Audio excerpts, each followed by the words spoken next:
Hello, स्वागतम स्वागतम सुस्वागतम. चला, कवितेच्या बनात या उपक्रमांतर्गत चालू असलेल्या वाचक संवादाचा आज 239वे पुष्प या ठिकाणी गुंफलं जात आहे.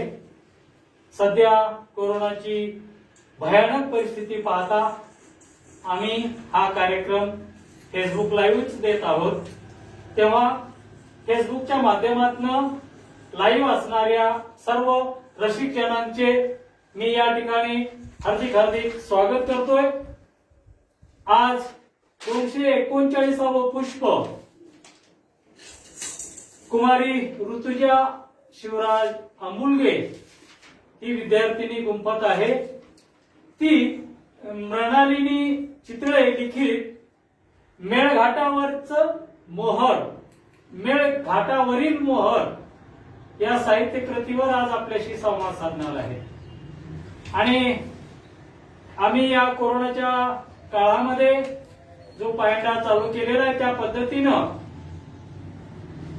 आजची संवादिका कुमारी ऋतुजा हिची आई सौभाग्यवती जयश्रीताई शिवराज आंबुलगे या कार्यक्रमाच्या अध्यक्षा राहतील. त्यांना विनंती करतोय की आपण अध्यक्षस्थान भूषवावं. आणि यानंतर या वाचक संवादामध्ये आजपर्यंत एका साहित्य कृतीवर एका वाचकानं संवाद साधलेला आहे. आजपर्यंत अनेक मान्यवरांनी या ठिकाणी संवाद साधलेला आहे.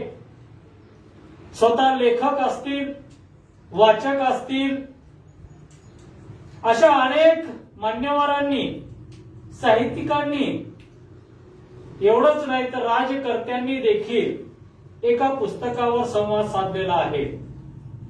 आणि आता हा मेळघाटावरील मोहर ही साहित्य कृती निवडलेली आहे कुमारी ऋतुजाईनं. आणि आज आपल्याला या साहित्य कृतीशी संवाद साधत असताना आपल्याला समजून घ्यायचं आहे की मृणालिनी चितळे यांनी या साहित्य कृतीमध्ये कोणतं चित्र कशा पद्धतीनं रेखाटलेलं आहे. आणि ही साहित्य कृती कुमारी ऋतुजाईला का आवडली, या साहित्य कृतीतनं ती आपल्याला काय बोध देणार आहे, या सगळ्या गोष्टी आज आपल्याला या ठिकाणी ऐकावायच्या आहेत. ऐकत असताना माझी विनंती राहणारी आहे सर्वांना की जर कुणाला काही शंका असेल, काही प्रश्न असतील, किंवा ऋतुजानं बोलत असताना या साहित्य कृतीमधला एखादा अत्यंत महत्वाचा भाग अनावधानानं विसरला असेल तर तोही आपण फेसबुकच्या माध्यमातून आम्हाला सांगू शकता. आणि या चर्चेमध्ये सहभागी होणाऱ्या सर्व रसिक जनांचं या वाचक संवादामध्ये सातत्यानं स्वागत राहिलेलं आहे. आणि आज देखील त्यांचं मी हार्दिक स्वागत करतोय. आणि या 239व्या पुष्पामध्ये सर्वांना, सर्व रसिकांना, वाचकांना मी विनंती करतोय, हा कोरोनाचा अत्यंत भयानक असा हा रुद्र अवतार, आणि याच्यामधून आपल्याला जगायचं आहे, पुढे जायचं आहे, आपल्याला पुढे बरंच काही करायचं आहे, बरंच काही पाहायचं आहे. यासाठी आपण स्वतःला सांभाळलं पाहिजे. स्वतःला सांभाळत असताना आपल्या माणसांनाही सांभाळायचं आहे. यासाठी सॅनिटायझरचा वापर, मास्कचा वापर, सामाजिक अंतराचा वापर आणि सातत्यानं हात पाय धुत राहणं हे आपण करत राहिलं पाहिजे.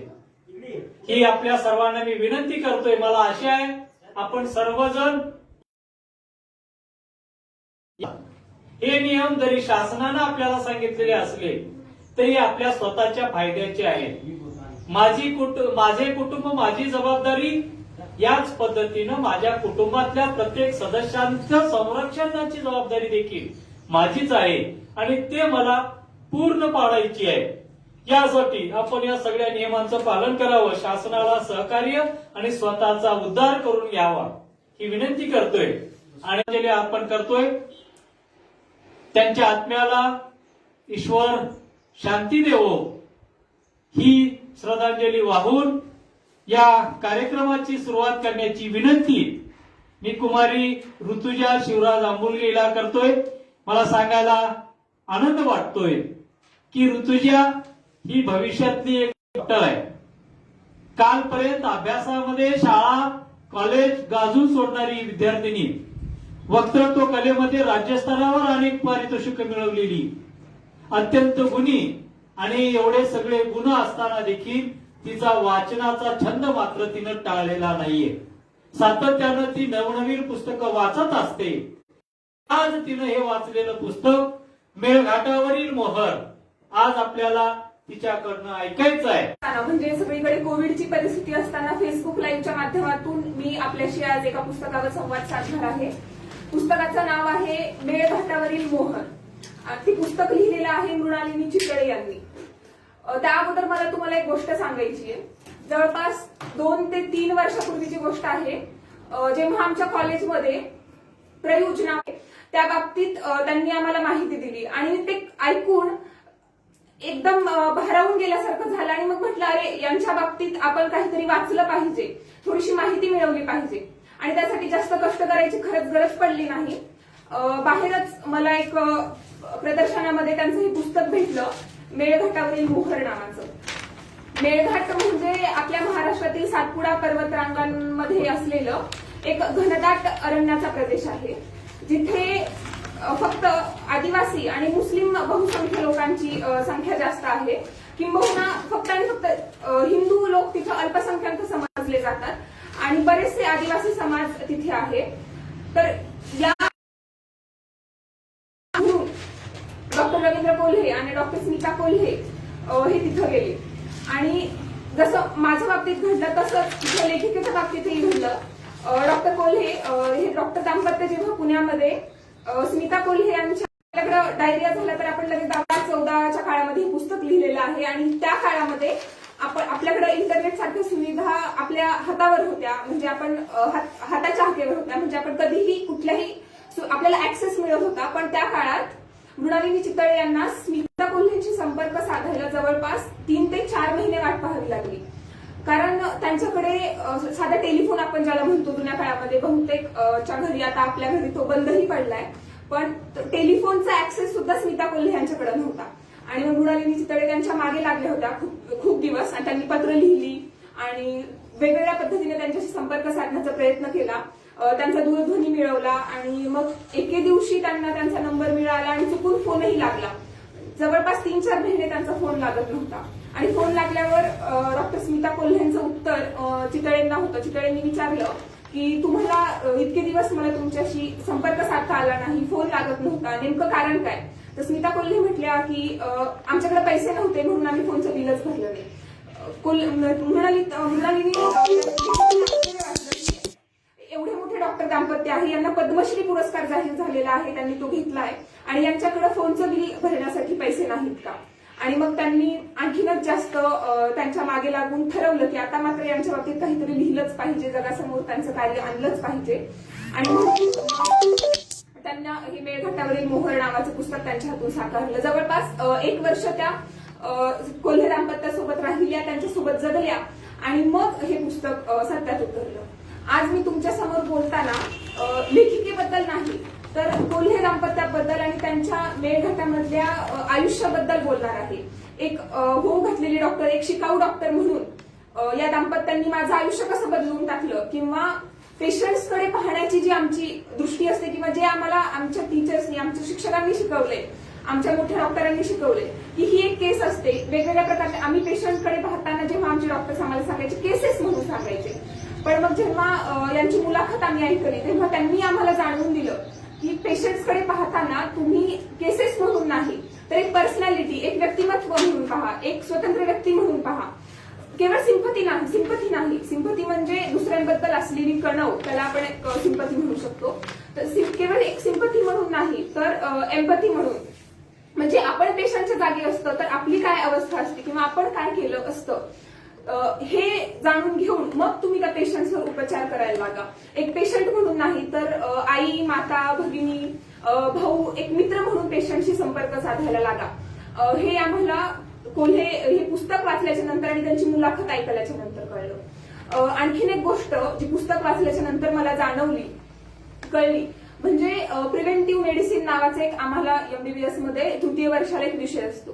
आमच्यासाठी तो फक्त पास होण्यापुरता विषय आहे. फार मोठं आणि अवघड पुस्तक म्हणून आम्ही त्याला किंवा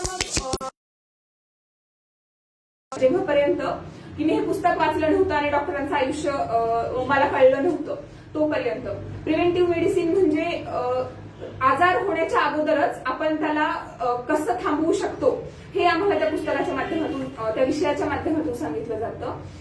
जवळपास तो एक प्रमुख विषय आहे. तिसऱ्या वर्षाचा एकुलता एक तो विषय आहे असं म्हटलं तरी हरकत नाही. पण त्या विषयाला आमच्या दृष्टिकोनातून अजिबातच महत्व नव्हतं जोपर्यंत की मी कोल्हे दाम्पत्यांचं हे पुस्तक किंवा त्यांचं आयुष्य वाचलं नव्हतं. आणि मग आम्हाला कळालं म्हणजे आजार होऊ न देणे किंवा होऊ नये म्हणून आपण काहीतरी करायला पाहिजे. ते आपण हॉस्पिटलमध्ये बसून नाही करू शकत.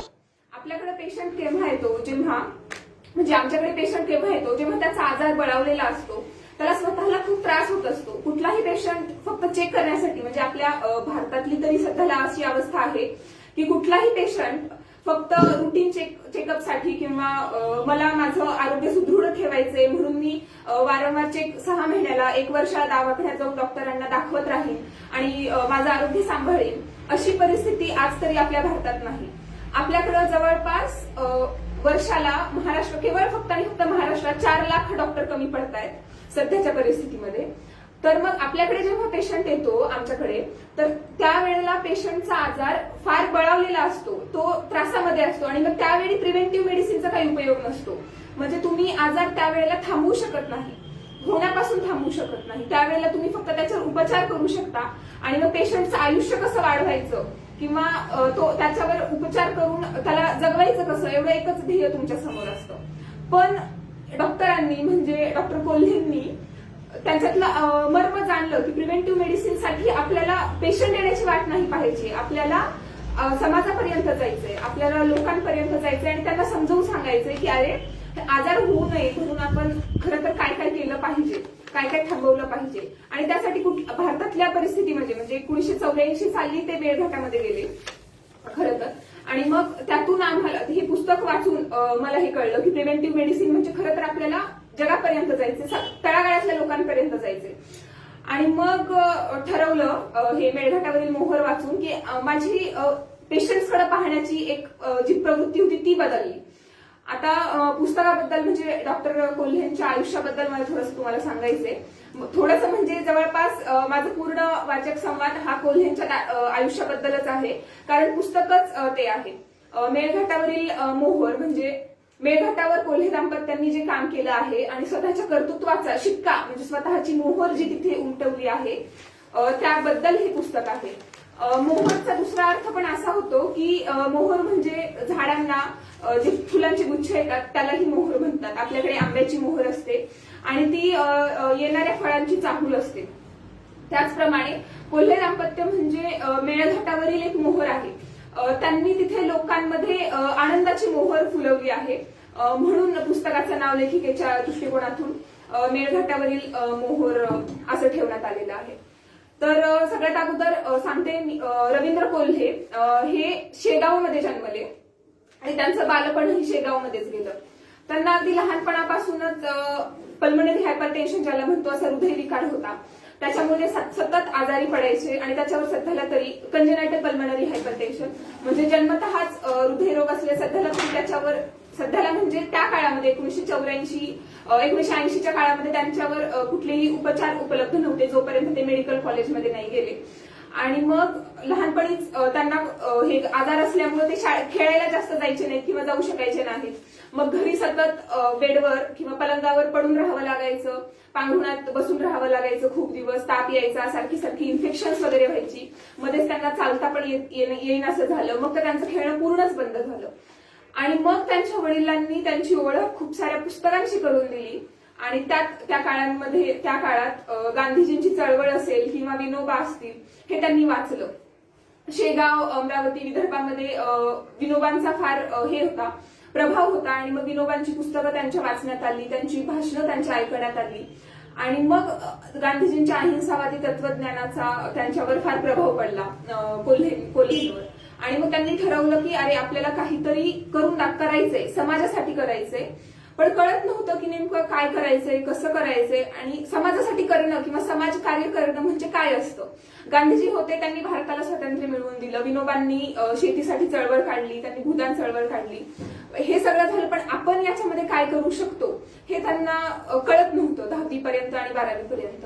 आणि मग 12वीला त्यांना चांगले मार्क पडले आणि मग त्यांच्या लक्षात आलं की अरे आपल्याला लहानपणापासून हा आजार आहे, याच्यावर कुठल्याही डॉक्टरांना आणखी निदान झालेलं नव्हतं त्यांच्या आजाराचं, मग त्याच्यावर उपचारही सापडले नाहीत, आपल्याला एवढे कष्ट होत आहेत, तर ज्यांना डॉक्टर अवेलेबल नाहीये, ज्यांना डॉक्टरांपर्यंत पोहोचता येत नाही, त्यांच्यासाठी काहीतरी करायला पाहिजे. आणि मग त्यासाठी म्हणून आपण डॉक्टर व्हायला पाहिजे.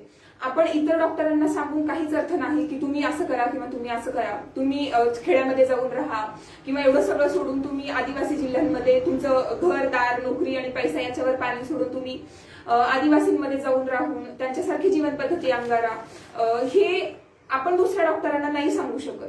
त्यासाठी आपण एक उदाहरण उभं केलं पाहिजे हे त्यांनी ठरवलं.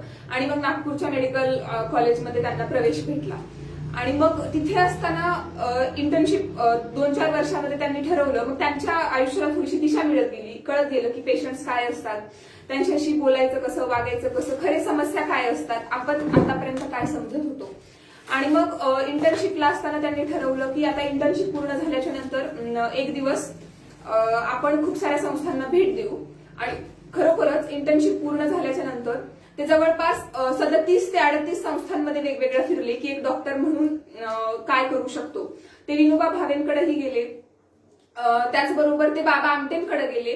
बाबा आमटेंनी त्यांना सांगितलं आणि मग विचारलं, त्यांनी बाबा आमटेंना काही प्रश्न विचारले की मला पण समाजासाठी काहीतरी करायचंय प्रकाश आमटेंसारखं आणि तुमचा सल्ला काय असेल.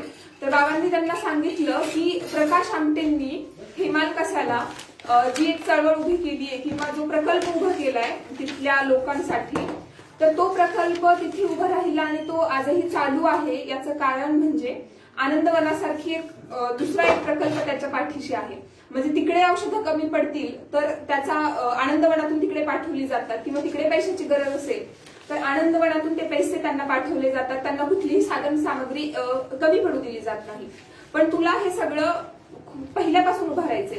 म्हणजे जसं मी आनंदवन उभारलं एक जेव्हा की मला कशाचीच माहिती नव्हती, त्याप्रमाणे तुला तुझा प्रकल्प उभारावा लागेल. तुला तुझ्या पाठीशी कुणी नाही हे लक्षात घे.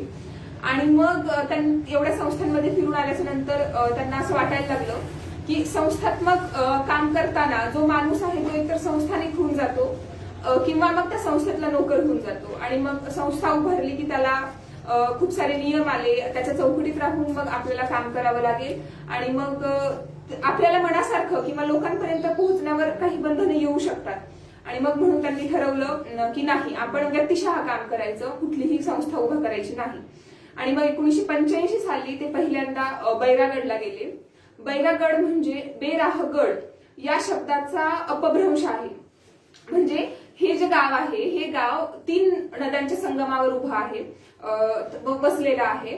या गावाकडे जायला कुठलाही रस्ता नव्हता अगोदर. आणि पावसाळ्याच्या दिवसांमध्ये जवळपास 4 ते 5 महिने जगाशी या गावाचा संपर्क तुटलेला असायचा. म्हणून या गावाला बेराहगड असं नाव इंग्रजांनी आणि मग त्याच्यानंतर लोकांनी दिलं, तिथे येणाऱ्या लोकांनी. आणि मग त्यामुळं त्याचा अपभ्रंश होऊन बैरागड असं नाव पडलं. धारणी हे मेळघाटामधील अमरावती जिल्ह्यातील एक शहर आहे छोटंसं. या शहरापासून 40 किलोमीटर बैरागडला चालत जावं लागतं. आणि मग डॉक्टरांनी ठरवलं, आजूबाजूला मेळघाटामध्ये फिरल्याच्या नंतर डॉक्टरांच्या लक्षात आलं की आपण एवढ्या ठिकाणी जवळपास महाराष्ट्रभर ते वेगवेगळ्या संस्थांमध्ये फिरले, लोकांची गरज जाणून घेण्याचा प्रयत्न केला. आणि इंटर्नशिप झाल्यावर देखील ते 15 दिवस पदयात्रेला निघाले होते. आणि मग त्या पदयात्रेमध्ये त्यांनी त्यांच्या मित्रांबरोबर आजूबाजूच्या समस्या पाहिल्या, खरंच लोकांना जिथे गरज आहे त्या जागा शोधून काढल्या. आणि मग त्यांनी ठरवलं की जवळच असलेल्या मेळघाटातल्या बैरागडच्या ठिकाणी आपण जाऊ आणि एक डॉक्टर म्हणून कामाला चालू करू. आणि त्यांनी ठरवलं होतं, त्यांच्या गुरूंनी त्यांना एक शिकवण दिली होती की कुठलंही काम जेव्हा आपण फुकट करतो तेव्हा त्याची किंमत लोकांना राहत नाही. म्हणून अत्यंत अल्प दरामध्ये म्हणजे एकदम वाजवी किमतीमध्ये तू तिथे काम करायला चालू कर. आणि मग त्यांनी ठरवलं की आपण 1 रुपया फीस घ्यायची. आणि मग ते बैरागडला गेले.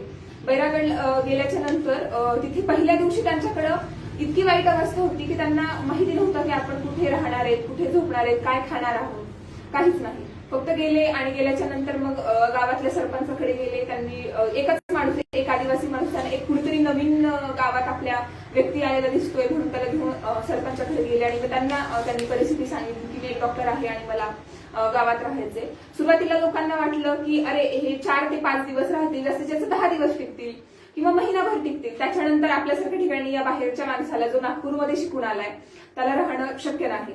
आणि मग सुरुवातीला त्यांच्याकडे पेशंट्सही येत नव्हते.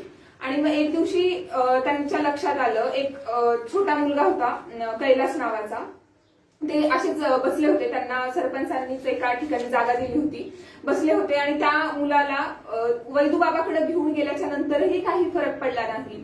त्याला फिट्स येत होत्या म्हणून त्याची आई यांच्याकडे घेऊन आली.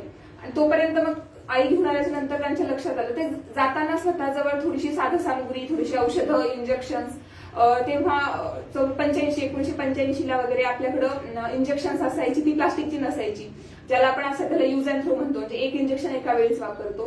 स्टीलची इंजेक्शन्स असायची जी पाण्यामध्ये उकळून त्याला स्टरीलाइज करायला लागायचं. अशी थोडीफार इंजेक्शन्स आणि सलाईनच्या बाटल्या घेऊन डॉक्टर तिकडे गेले होते. आणि ती आई आली. त्या मुलाच्या मेंदूमध्ये इन्फेक्शन झालं होतं, मेनिंजायटिस आपण त्याला म्हणतो. खूपच फेटल म्हणजे मरणाच्या दारामध्ये पोहोचवणारा हा आजार आहे. आणि ती आई जवळपास महिनाभरानंतर डॉक्टरांकडे आली होती. तो मुलगा मरणाच्या दारामध्ये होता. आणि मग डॉक्टरांच्या लक्षात आलं की याला सलाईन लावून म्हणजे आयव्ही नसेमधून आपल्याला अँटीबायोटिक्स द्यायचे.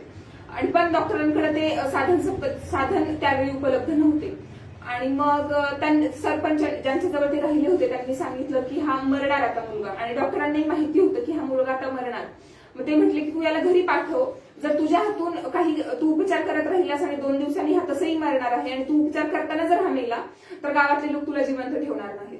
त्यामुळे तू सोडून दे, यांचा नाद सोडून दे. पण नाही, डॉक्टर एक रवींद्र कोल्हे म्हणाले मी एक डॉक्टर आहे आणि पेशंटच्या शेवटच्या श्वासापर्यंत उपचार करत राहणं हे माझं कर्तव्य आहे. आणि म्हणून मग मी चालवणार, म्हणजे याच्यावर उपचार करत राहणार. आणि मग कैलासवरती उपचार करत राहिले. 2 दिवसांनी दुर्दैवाने कैलासचा मृत्यू झाला. काही लोक कैलासच्या आजूबाजूला राहणारे काही लोक त्यांना धावले देखील की डॉक्टरांनी आमच्या मुलांना मारलं म्हणून. पण सरपंचांनी आणि काही लोकांनी त्यांना वाचवलं. आणि नंतर 2-4 दिवसांनी त्यांच्याकडे आणखीन एक केस आली. त्या माणसाला वाघांनी हे फाडलं होतं, त्यांचं पूर्ण आतडं बाहेर आलं होतं. तो माणूस आता जाईपर्यंत मरणार, वैदूबाबांकडे जाईपर्यंत मरणार, म्हणून ते त्याला डॉक्टरांकडे घेऊन आले. आणि मग डॉक्टरांनी टाके घातले आणि मग तो माणूस कसा बसा जगला. आणि मग त्याच्यानंतर डॉक्टरांवर लोकांचा विश्वास बसायला लागला की अरे बापरे, हा माणूस खरंच एक डॉक्टर आहे, आपण जाऊ शकतो यांच्याकडे. आणि मग हळूहळू लोक वाढत होते, पेशंट्स येत होते. आणि फक्त आपल्याला वाटतं म्हणजे आम्हाला तरी आतापर्यंत फक्त डायरिया आणि न्यूमोनियाच्या केसेस आपण शहरामध्ये पाहतो, पण इतक्या चित्रविचित्र केसेस डॉक्टरांकडे यायच्या. म्हणजे सुरुवातीच्या काळामध्ये कोणाचा तरी बोट तुटलेला आहे ट्रॅक्टरमध्ये अडकून, कोणाच्या तरी अंगावर दगडच पडलेला आहे, कुणाचा तरी पायच तुटलेला असतो, वाघांनी हल्ले केलेले असतात, साप चावलेला असतो, विंचू चावलेला असतो. म्हणजे आदिवासींवर उपचार करण्यासाठी आणि डॉक्टर जे MBBS ला असताना शिकले होते नागपूरला, त्याच्यामध्ये खूप सारा फरक होता. आणि त्यातून डॉक्टरांच्या म्हणण्याप्रमाणे ते सांगतात की मी शिकत गेलो की नेमकं आपल्याला खूप सारे पेशंट्स मला अनुभवायला भेटले वेगवेगळ्या प्रकारचे. आणि मग 1 वर्ष ते तिथे राहिले आणि मग त्यांना MD ला ऍडमिशन भेटली. त्यासाठी मग ते 3 वर्ष परत नागपूरला गेले. गावकऱ्यांना वाटत होतं, बैरागडच्या लोकांना आणि आजूबाजूच्या गावातल्या लोकांना, की हा माणूस आता गेला म्हणजे हा परत येणार नाही. पण 3 वर्षानंतर परत डॉक्टर त्यांच्या पत्नीला घेऊन आले. आणि पत्नी म्हणजे डॉक्टर स्मिता कोल्हे. तर त्यांना डॉक्टरांचं जेव्हा लग्नाची परिस्थिती होती, लग्न करायचं होतं पण लग्न होत नव्हतं याचं एक फार मजेशीर कारण, डॉक्टरांनी लग्नासाठी मुलीसाठी 4 अटी ठेवलेल्या होत्या. एक म्हणजे महिना 400 रुपयामध्ये घर चालवता यावं अशी मुलगी हवी होती. 400 रुपयात घर चालवण्यात यावं याचं कारण म्हणजे बैरागडला असताना त्यांच्याकडे महिन्याला जवळपास 400 पेशंट्स यायचे आणि प्रत्येकाकडून ते 1 रुपया फी आकारायचे. मग या 400 रुपयामध्ये घर चालवता आलं पाहिजे अशी पत्नी त्यांना हवी होती. दुसरी गोष्ट म्हणजे जिला 40 किलोमीटर चालता यायला पाहिजे. कारण काय म्हणजे धारणीपासून बैरागड हे 40 किलोमीटरच्या अंतरावर होतं आणि तिथं जायला कुठलीही बस, कुठलंही साधन काहीही उपलब्ध नव्हतं. सायकलवरून सुद्धा जाताना चिखलामध्ये सायकल अडखळायची आणि मग रुतून बसायची आणि मग पुढे जाता यायचं नाही. शेवटी चालत जाणे हा एकच पर्याय होता. म्हणून 40 किलोमीटर चालता यायला पाहिजे अशी अट त्यांनी त्यांच्यासमोर ठेवली होती. तिसरी अट म्हणजे 5 रुपयामध्ये लग्न करण्याची तयारी हवी होती. 5 रुपयात लग्न करण्याचं कारण म्हणजे त्या काळामध्ये रजिस्टर्ड लग्न करण्यासाठी 5 रुपये लागायचे आणि मग डॉक्टरांनी ठरवलं होतं की आपण रजिस्टर्ड लग्न करायचं. जिथे आपण आदिवासी भागामध्ये गेलो त्या भागामध्ये लोकांना खाण्यासाठी पैसे नाहीत, पिण्यासाठी पैसे नाहीत, हाडाची काढं झालेली माणसं आहेत. तिथं आपण गाजावाजा करण्यात अर्थ नाही. गाजावाजा करून लग्न करण्यात, पैसा व्यर्थ घालवण्यात काही अर्थ नाही. म्हणून त्यांनी सांगितलं की 5 रुपयामध्ये लग्न करता यावं अशी बायको हवी आहे. आणि चौथी अट त्यांची होती की स्वतःसाठी नाही पण इतरांसाठी भीक मागण्याची तयारी पाहिजे. म्हणजे गावातल्या आदिवासींसाठी सरकारकडे भीक मागता आली पाहिजे, सरपंचाकडे भीक मागता आली पाहिजे, गावातल्या इतर लोकांकडे दुसऱ्यासाठी तुला भीक मागता यायला पाहिजे अशी त्यांची चौथी अट होती. आणि अशा अटींमुळं त्यांच्याशी लग्न करायला कुणी तयार होत नव्हतं अर्थातच. पण मग डॉक्टर स्मिता कोल्हे ज्या होमिओपॅथी डॉक्टर आहेत आणि त्यांनी वकिली सुद्धा केलेली आहे, त्यांच्याकडे LLB ची डिग्री पण आहे. तर स्मिता कोल्हे या स्वतःचा दवाखाना चालवायच्या. त्यांच्याशी डॉक्टरांची कुणीतरी ओळख करून दिली आणि डॉक्टरांच्या अटी सांगितल्या आणि त्यांना या माणसामध्ये काहीतरी वेगळं जाणवलं. म्हणजे अशा अटी ठेवणारे हे पहिलेच होते. आणि समाजासाठी स्मिता कोल्हे यांचे एकदम खात्यापित्या घरातल्या ज्या होत्या, सधन घरातल्या, श्रीमंत घरातल्या होत्या, त्यांचं राहणीमान सुद्धा त्या काळाला शोभेल असं एकदम उंची राहणीमान होतं. पण डॉक्टरांच्या अटी ऐकून त्यांनी ठरवलं की आता आपल्याला आयुष्यात प्रयोग करून पाहायचंय, आपण लग्नासाठी होकार देऊया. आणि मग त्यांचं आणि डॉक्टरांचं लग्न झालं आणि डॉक्टर स्वतःच्या बायकोला घेऊन परत बैरागडला गेले. तिथं गेल्याच्या नंतर गावामध्ये आनंदोत्सव साजरा झाला. एवढ्या मोठ्या प्रमाणात लोकांनी सण साजरा केला की डॉक्टर परत आले. आतापर्यंत लोकांचा अनुभव असा होता की गावामध्ये कुणीतरी यायचं आणि मग 4-4 वर्ष आमदार सुद्धा गावाकडे मत मागण्यासाठी सुद्धा फिरकायचे नाहीत. एवढी गावची अवस्था वाईट होती. किंवा समजा चुकून कुणी आलंच तर परत येण्याचं नाव काढणार नाही अशी शपथ घेऊन तो निघून जायचा माणूस. पण डॉक्टर परत आले आणि येताना बायकोला घेऊन आले. हे पाहून गावकऱ्यांना खूपच म्हणजे गगनात मावेन असा आनंद झाला. आणि मग डॉक्टर तिथे राहायला लागले त्यांच्या पत्नीसोबत. आणि मग त्यांच्याकडे वेगवेगळ्या केसेस येत गेल्या आणि डॉक्टर तिथे त्यांच्या पत्नीसोबत वेगवेगळे प्रयोग करत होते, पेशंट्सला तपासत होते. बरंच काही त्यांनी चालू केलं. पेशंटसाठी सरकारकडे प्राथमिक आरोग्य केंद्राची मागणी केली स्मिता कोल्हे. आणि मग असंच ते तिथं राहत होते स्वतःसाठी. त्यांनी छोटंसं त्यांना गावकऱ्यांनी घर वगैरे दिलं होतं. आणि मग त्यांचं MBBS शिक्षण ते प्रत्यक्षात उतरवत होते. PGचं शिक्षण जे त्यांनी PSM शिकलं होतं ते प्रत्यक्षात उतरवत होते, लेकरांसाठी काम करत होते. आणि मग त्यांना हळूहळू गावातल्या लोकांच्या समस्या लक्षात यायला लागल्या. आणि हा गावामध्ये डॉक्टर आणि त्यांच्या पत्नी ह्या दोघंच शिकलेले होते. उच्च शिक्षित म्हणण्यापेक्षा हे दोघंच शिकलेले होते. यांनाच अक्षर ओळख होती. गावातले बाकीचे लोक जे थोडेफार श्रीमंत वर्गातले होते ते सोडले तर बाकीच्या लोकांना साधी अक्षर ओळखही नव्हती. आणि मग लोक डॉक्टर शिकलेले आहेत म्हणून त्यांच्याकडे डॉक्टरांकडे त्यांचे शेतीविषयीचे प्रश्न आणि गुराढोरांविषयीचे प्रश्न विचारायला यायला लागले. आणि मग डॉक्टरांच्या लक्षात आलं की आपण फक्त रुग्णांना तपासूनच काही फायदा नाही, तर आपल्याला या लोकांच्या प्रश्नाच्या मुळाशी जायला पाहिजे. आणि म्हणून मग त्यांनी ठरवलं की आता हे शेताचे प्रश्न विचारायला लोक यायचे की यावर्षी पिकं झालं नाही किंवा यावर्षी गाराच पडल्या किंवा त्यांच्याकडे पावसाळ्यामध्ये 4 महिने सतत मुसळधार धोधो पाऊस पडत असायचा. आणि मग काहींची पिकं जगली, काहींची पिकं वाचली. उन्हाळ्यात सुद्धा अवकाळी पाऊस पडायचा आणि मग पावसाने एकदम झोडपलं. कधी कधी अचानक दुष्काळ पडायचा किंवा अचानक पूरसदृश्य परिस्थिती निर्माण व्हायची. गुरढोरं जंगलामध्ये हरवायची, त्यांना वाघ, सिंह, वाघ घेऊन खाऊन जायचे. बिबट्या यायचा, लांडगे यायचे. मग हे सगळ्यांनी शेतामध्ये धुमाकूळ माजवला की शेत सगळं उद्ध्वस्त होऊन जायचे आणि परत मग खायला नाही अशी परिस्थिती निर्माण व्हायची. सरकारी योजनांबद्दल त्यांना माहिती नव्हती. शेतामध्ये काय पेरायचं, कुठली बियाणं पेरायची, ती बियाणं आपल्याला बाजारातून विकत मिळू शकतात, सरकार सुद्धा आपल्याला बियाणांचा पुरवठा करते, या सगळं कशाचीच त्या गावकऱ्यांना माहिती नव्हती. आणि मग डॉक्टरांनी ठरवलं की आता आपण शेतीमध्ये उतरायचं. शेतीमध्ये उतरायचं म्हणजे लोकांना सांगण्यासाठी की तुम्ही प्रायोगिक शेती करा, तुम्ही शेतामध्ये खत वापरा.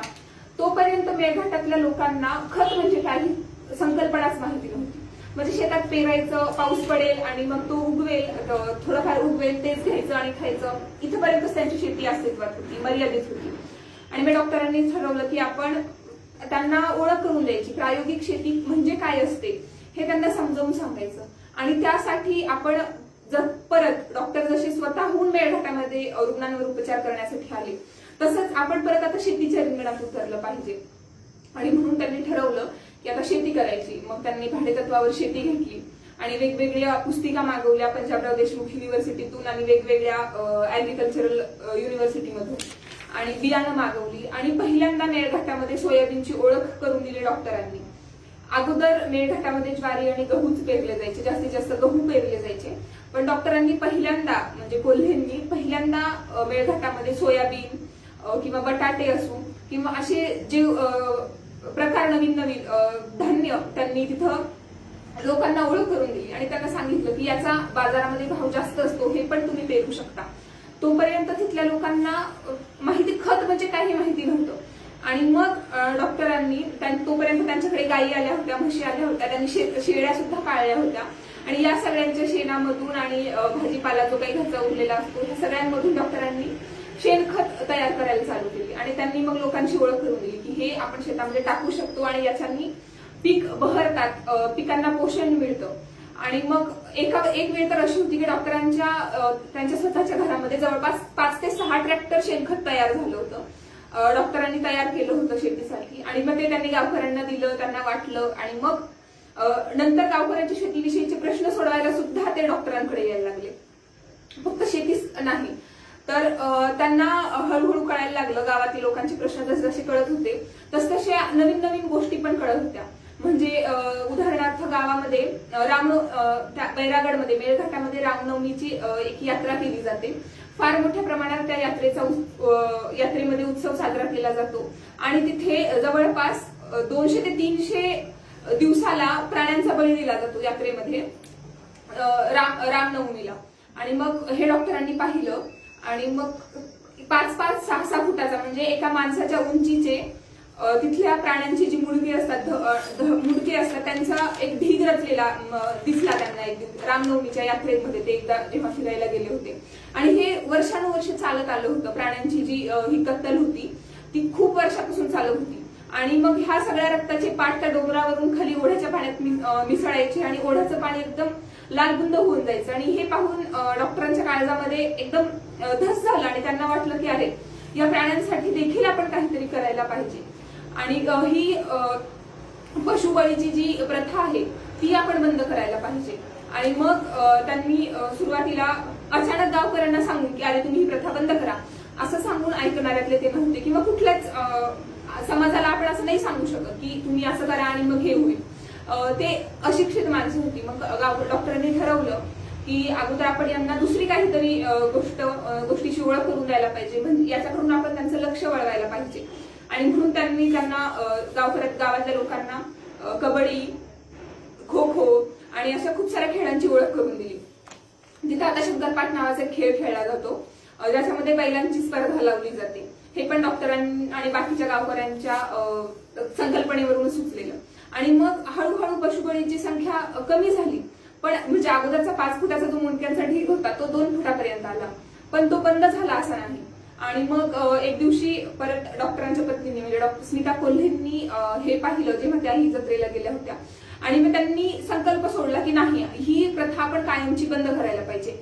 आणि मग डॉक्टरांनी ठरवलं की आता आपण नुसते खेळांची त्यांच्याशी ओळख करून किंवा त्यांचं लक्ष दुसरीकडे वळवून फायदा नाही, तर आपण त्यांच्याशी संवाद साधला पाहिजे की ही प्रथा का वाईट आहे. आणि मग त्यांनी गावातल्या माणसांशी बोलायला चालू केलं. आणि मग सरपंचांशी आणि पंचायतीतल्या सभासदांशी बोलायला चालू केलं. आणि मग एक दिवशी गावामध्ये आपल्याकडच्या सारखं तिथली प्रथा नव्हती. मेळघाटामध्ये एक पंचांची सभा बसायची आणि त्या सगळे गावातले जे न्यायनिवाडे होतात ते त्या पंचांच्या मार्फत केले जायचे. आणि मग त्यांनी पंचांना समजावून सांगितलं की ही प्रथा कशी वाईट आहे आणि त्यांनी गावातल्या लोकांचं मत घेतलं. आणि आश्चर्याचा भाग म्हणजे गावातली सगळी लोक तयार झाली की या वर्षी आम्ही कुठलाही बळी देणार नाही किंवा कुठलेही पशुबळी देणार नाही, कोणाचीही कत्तल केली जाणार नाही. त्या वर्षापासून आजपर्यंत मेळघाटामध्ये रामनवमीला जी यात्रा होते त्याच्यामध्ये पशुबळी दिला जात नाही किंवा त्यांची कत्तल केली जात नाही. याच्यामध्ये डॉक्टरांबरोबरच त्यांच्या पत्नीचाही तेवढाच वाटा होता, म्हणजे डॉक्टर स्मिता कोल्हेंचाही तेवढाच वाटा होता. आणि मग हे सगळं चालू असताना स्मिता कोल्हेंना जाणवलं, म्हणजे त्या तिथे नुसत्याच राहिल्या नाहीत, एक डॉक्टरांची पत्नी आणि एक डॉक्टर म्हणून राहिल्या नाहीत, तर गावातल्या लोकांशी त्या मिसळत गेल्या, बोलत गेल्या.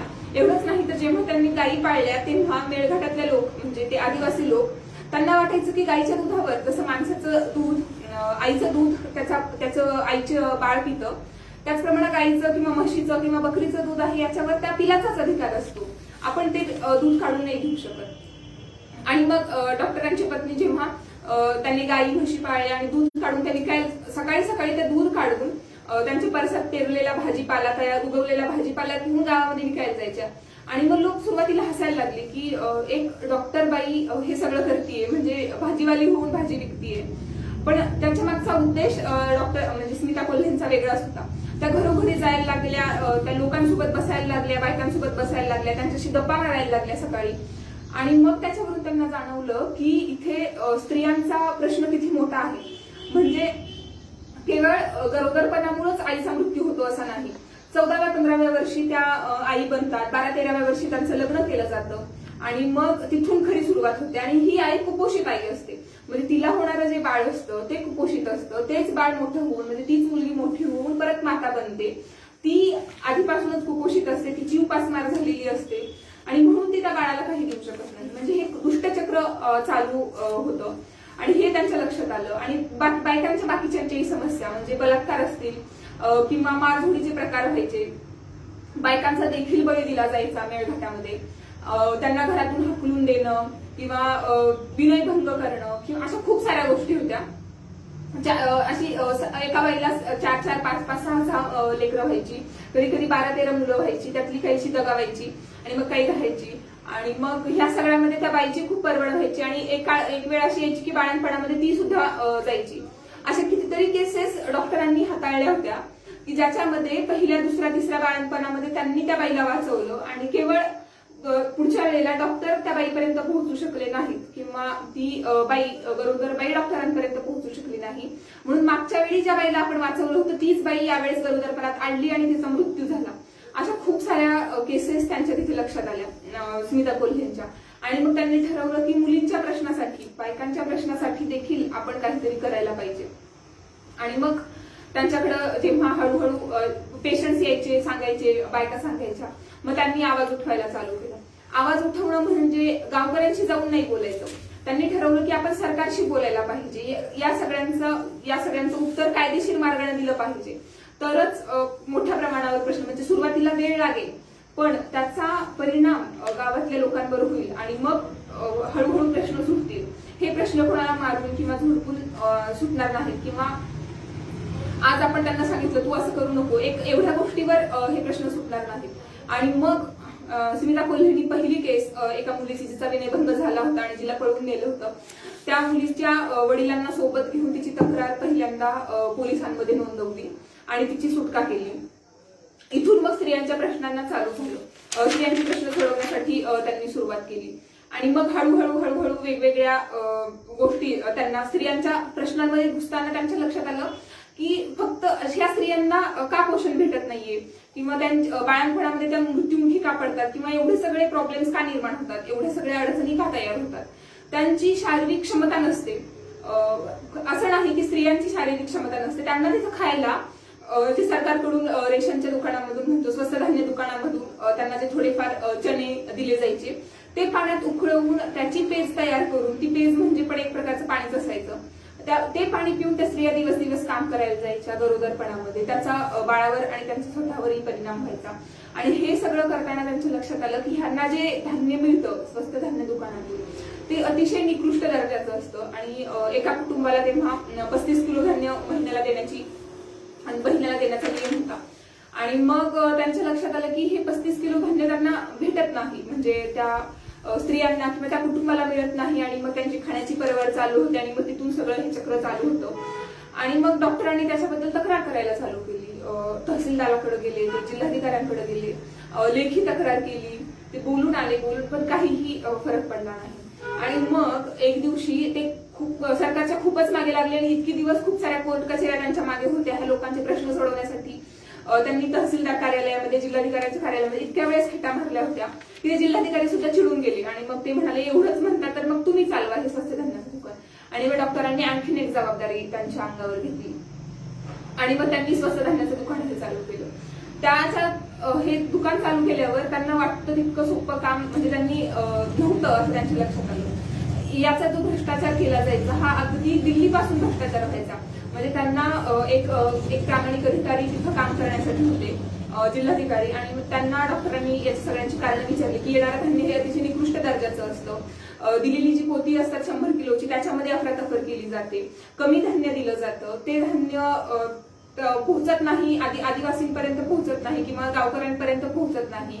आणि मग गाव आणि सरकारद्वारे सांगितलं जातं की या महिन्याचं धान्य याच महिन्याला घ्यायला पाहिजे. मग ते धान्य पोहोचवण्यासाठी कुठले प्रयत्नही केले जात नाहीत. आणि मग जे थोडंफार गावकऱ्यांना दिलं नसल्यामुळे जे धान्य त्या ठेकेदाराकडे उरतं, तो ठेकेदार ते धान्य बाहेरच्या गावी जाऊन, अमरावतीला शहराच्या ठिकाणी जाऊन जास्त भावाने विकतो आणि स्वतःचा फायदा करून घेतो. म्हणजे एकंदरीतच भ्रष्टाचारात खूप जास्त भ्रष्टाचार होत होता. आणि मग त्या जिल्हाधिकाऱ्यांना त्यांनी कारण विचारली आणि त्याच्यामध्ये काही बदल करता येतील का विचारले. आणि मग त्या जिल्हाधिकाऱ्यांनी त्यांना सांगितलं की दिल्लीपासून जेव्हा हे धान्य मेळघाटापर्यंत पोहोचतं तेव्हा त्याला 100 जणांचे हात लागलेले असतात. आणि 100 किलो धान्य, 100 ग्राम तांदूळ जर त्या मुलापर्यंत पोहोचत असतील, त्या गावकऱ्यापर्यंत पोहोचत असतील, तर त्यामधले जे प्रामाणिक माणसं आहेत, ज्यांनी त्याला हात लावतो की त्यातलं काढून वाटा घेतलेला तेवढाच ग्राम धान्य त्या कुटुंबापर्यंत पोहोचतं. म्हणजे जर 100 लोकांचे हात त्याला लागलेले आहेत आणि त्याच्यापैकी फक्त 2 प्रामाणिक अधिकारी आहेत, तर 2 ग्राम तांदूळ त्या मुलापर्यंत, शाळेतल्या मुलापर्यंत किंवा त्या कुटुंबापर्यंत पोहोचत, एवढी विषण्ण अवस्था तिथल्या लोकांची होती. आणि मग त्यांनी ठरवलं की नाही, आता आपण जे काम करतोय ते अतिशय प्रामाणिक पद्धतीने चालू करायचं आणि चालू ठेवायचं. आणि तेव्हापासून आजतागायत डॉक्टरांचं स्वस्त धान्याचं दुकान चालू आहे. डॉक्टर अजूनही, लेखिका सांगतात की डॉक्टर अजूनही मागच्या 3 महिन्याचं धान्य असेल, 4 महिन्याचं धान्य असेल, एखादा माणूस यायला विसरला असेल तर त्या महिन्याचं 3-4 महिन्याचं धान्य देखील त्या कुटुंबाला देऊन टाकतात. एवढंच नाही तर रात्री अपरात्री कधीही जेव्हा गावकरी येतात त्यांच्याकडे धान्य घेण्यासाठी, तेव्हा रात्रीच्या 3 वाजता किंवा संध्याकाळी किंवा एकदम सकाळी जेव्हा त्या लोकांना काम नसतं त्यावेळी ते लोक डॉक्टरांकडे धान्य घ्यायला येतात. आणि डॉक्टर कधीही न कंटाळता त्या लोकांना धान्य विकतात.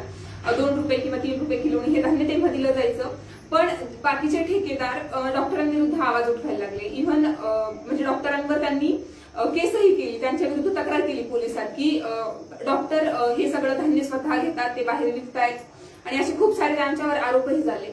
पण डॉक्टर न डगमगता, कुठलंही आरोप मनावर न घेता, त्याचा स्वतःवर परिणाम न होऊ देता तिथं कार्य करत राहिले.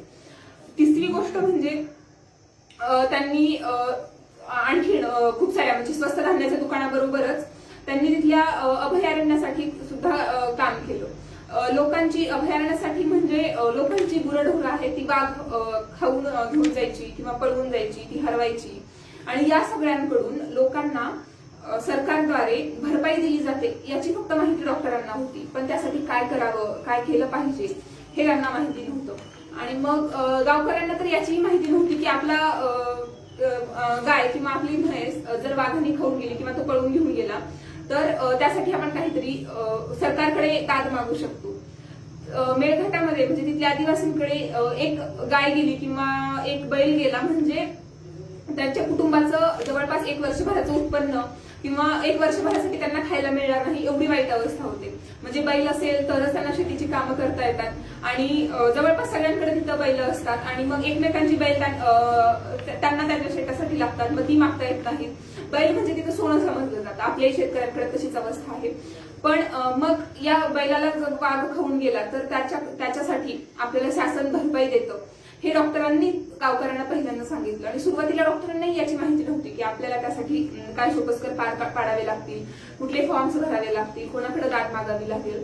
सुरुवातीला त्यांनी लेखी अर्ज लिहून द्यायला चालू केलं. अमरावतीतल्या जिल्हाधिकाऱ्यांना, तहसीलदारांना आणि वेगवेगळ्या ऍडमिनिस्ट्रेटिव्ह लेव्हलला त्यांनी वेगवेगळे अर्ज करायला चालू केले. आणि मग हळूहळू सुरुवातीला त्यांना एका बैलासाठी 10,000 रुपये, 5,000 रुपये परत भरपाई म्हणून घेण्यासाठी 10 वर्ष लागली. पण त्यांनी ते मिळवून दिलं. आणि मग त्याच्यानंतर सुरुवातीला कळालं त्यांना, नंतर त्यांना त्याच्यातली खोच लक्षात यायला लागली. आणि मग त्यांना कळालं की आपल्याला कुठल्या प्रकारची इथं कामं करायची किंवा कुठल्या प्रकारचे फॉर्म्स भरायचे. आणि मग त्यांनी त्याची माहिती त्यांनी गावकऱ्यांना दिली. आणि मग सुरुवातीला हे सगळे गावकरी अशिक्षित असल्यामुळं ते कुठलाही फॉर्म भरायचा असेल किंवा काहीही करायचं असेल तर डॉक्टरांकडे यायचे. आणि मग डॉक्टर त्यांना फॉर्म भरून देणं किंवा बाकीची कामं वगैरे सांगायची. मग हळूहळू त्यांच्या लक्षात यायला लागलं की या मुलांनाही आपण शिकवायला पाहिजे आणि किमान त्यांना अक्षर ओळख तरी करून द्यायला पाहिजे. म्हणजे उद्या त्यांना सरकारी योजनांची तरी माहिती होईल. म्हणजे त्यांच्या लक्षात आलं, जेव्हा त्यांनी गायी पाळायला चालू केल्या तेव्हा त्यांनी जर्सी गायी घेतल्या. आणि मग त्यांच्या लक्षात आलं एक जर्सी गाय पाळल्याच्या नंतर जवळपास एका गायीच्या मागे 5,000 रुपये नफा होतो.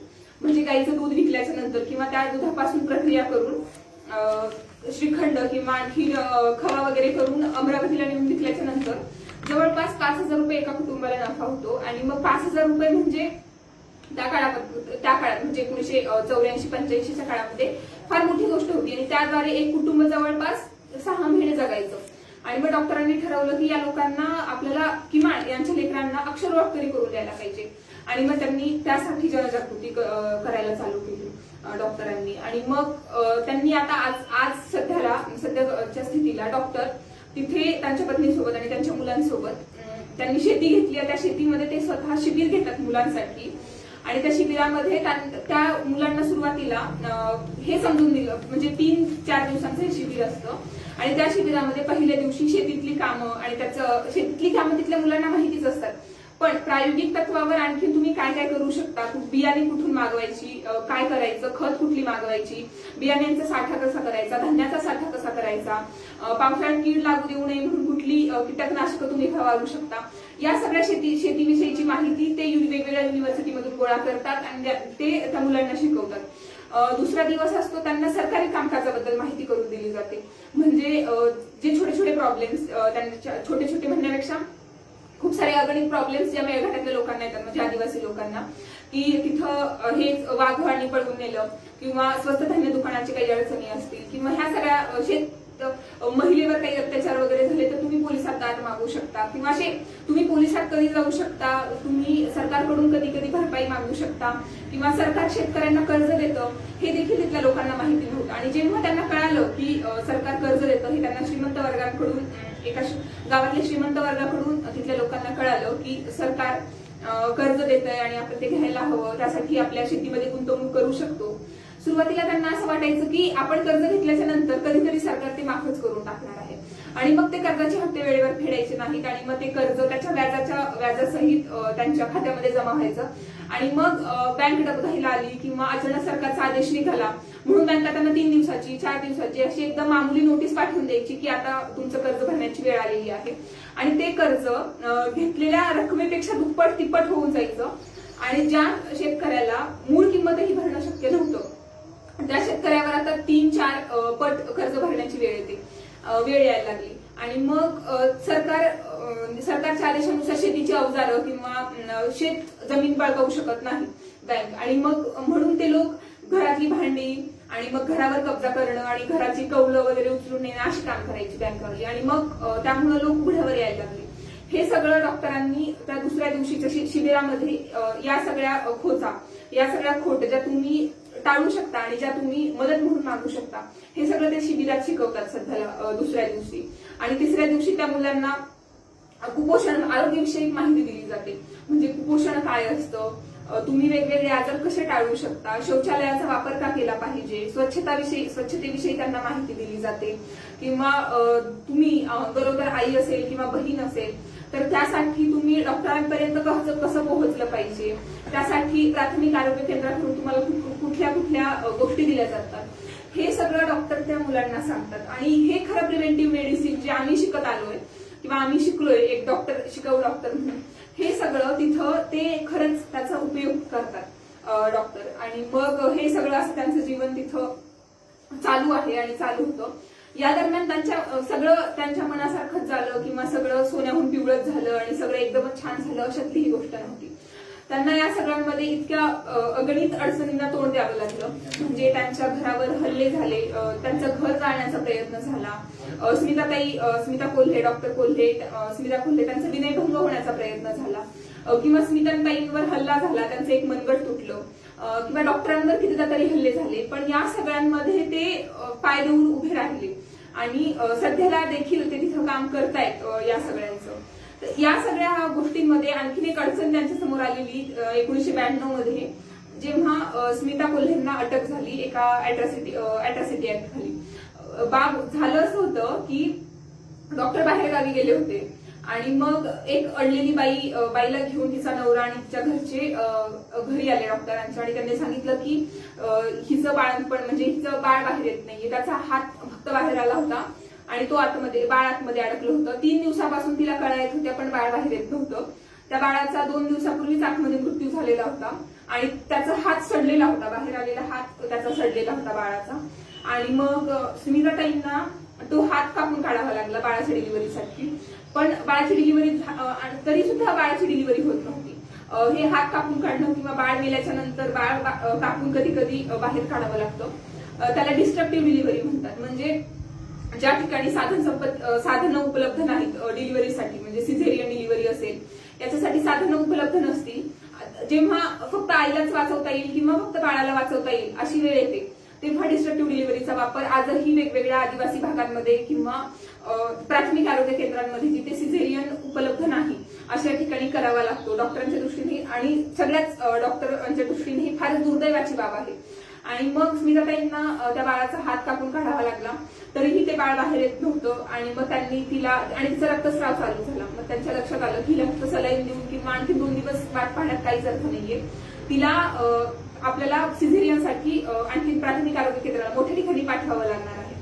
आणि म्हणून मग त्यांनी त्या बाईच्या नवऱ्याचा कन्सेंट ज्याला आपण म्हणतो त्याच्याकडून लिहून घेतलं की ही बाई खेळण्याच्या पूर्वी हिचं बाळ गेलेलं होतं आणि हिच्यावर शक्य ते उपचार मी केलेले आहेत आणि डॉक्टरांनी केलेले आहेत आणि हिला आता पुढे पाठवण्याची गरज आहे सिझेरियन डिलिव्हरीसाठी. हे त्याच्याकडून लिहून त्याच्यावर त्याची सही घेतली. त्याला कन्सेंट असं म्हणतात. कुठलीही डिलिव्हरी किंवा कुठलंही सर्जिकल प्रोसिजर करण्याच्या अगोदर पेशंटकडून कन्सेंट घेणं महत्वाचं असतं. ते काम त्यांनी तिथे केलं आणि मग ती गेली आणि तिचे प्राणही वाचले. आणि 3ऱ्या दिवशी त्यांना अटक करायला पोलीस आले. त्यांच्या लक्षात येईना की नेमकं झालं काय.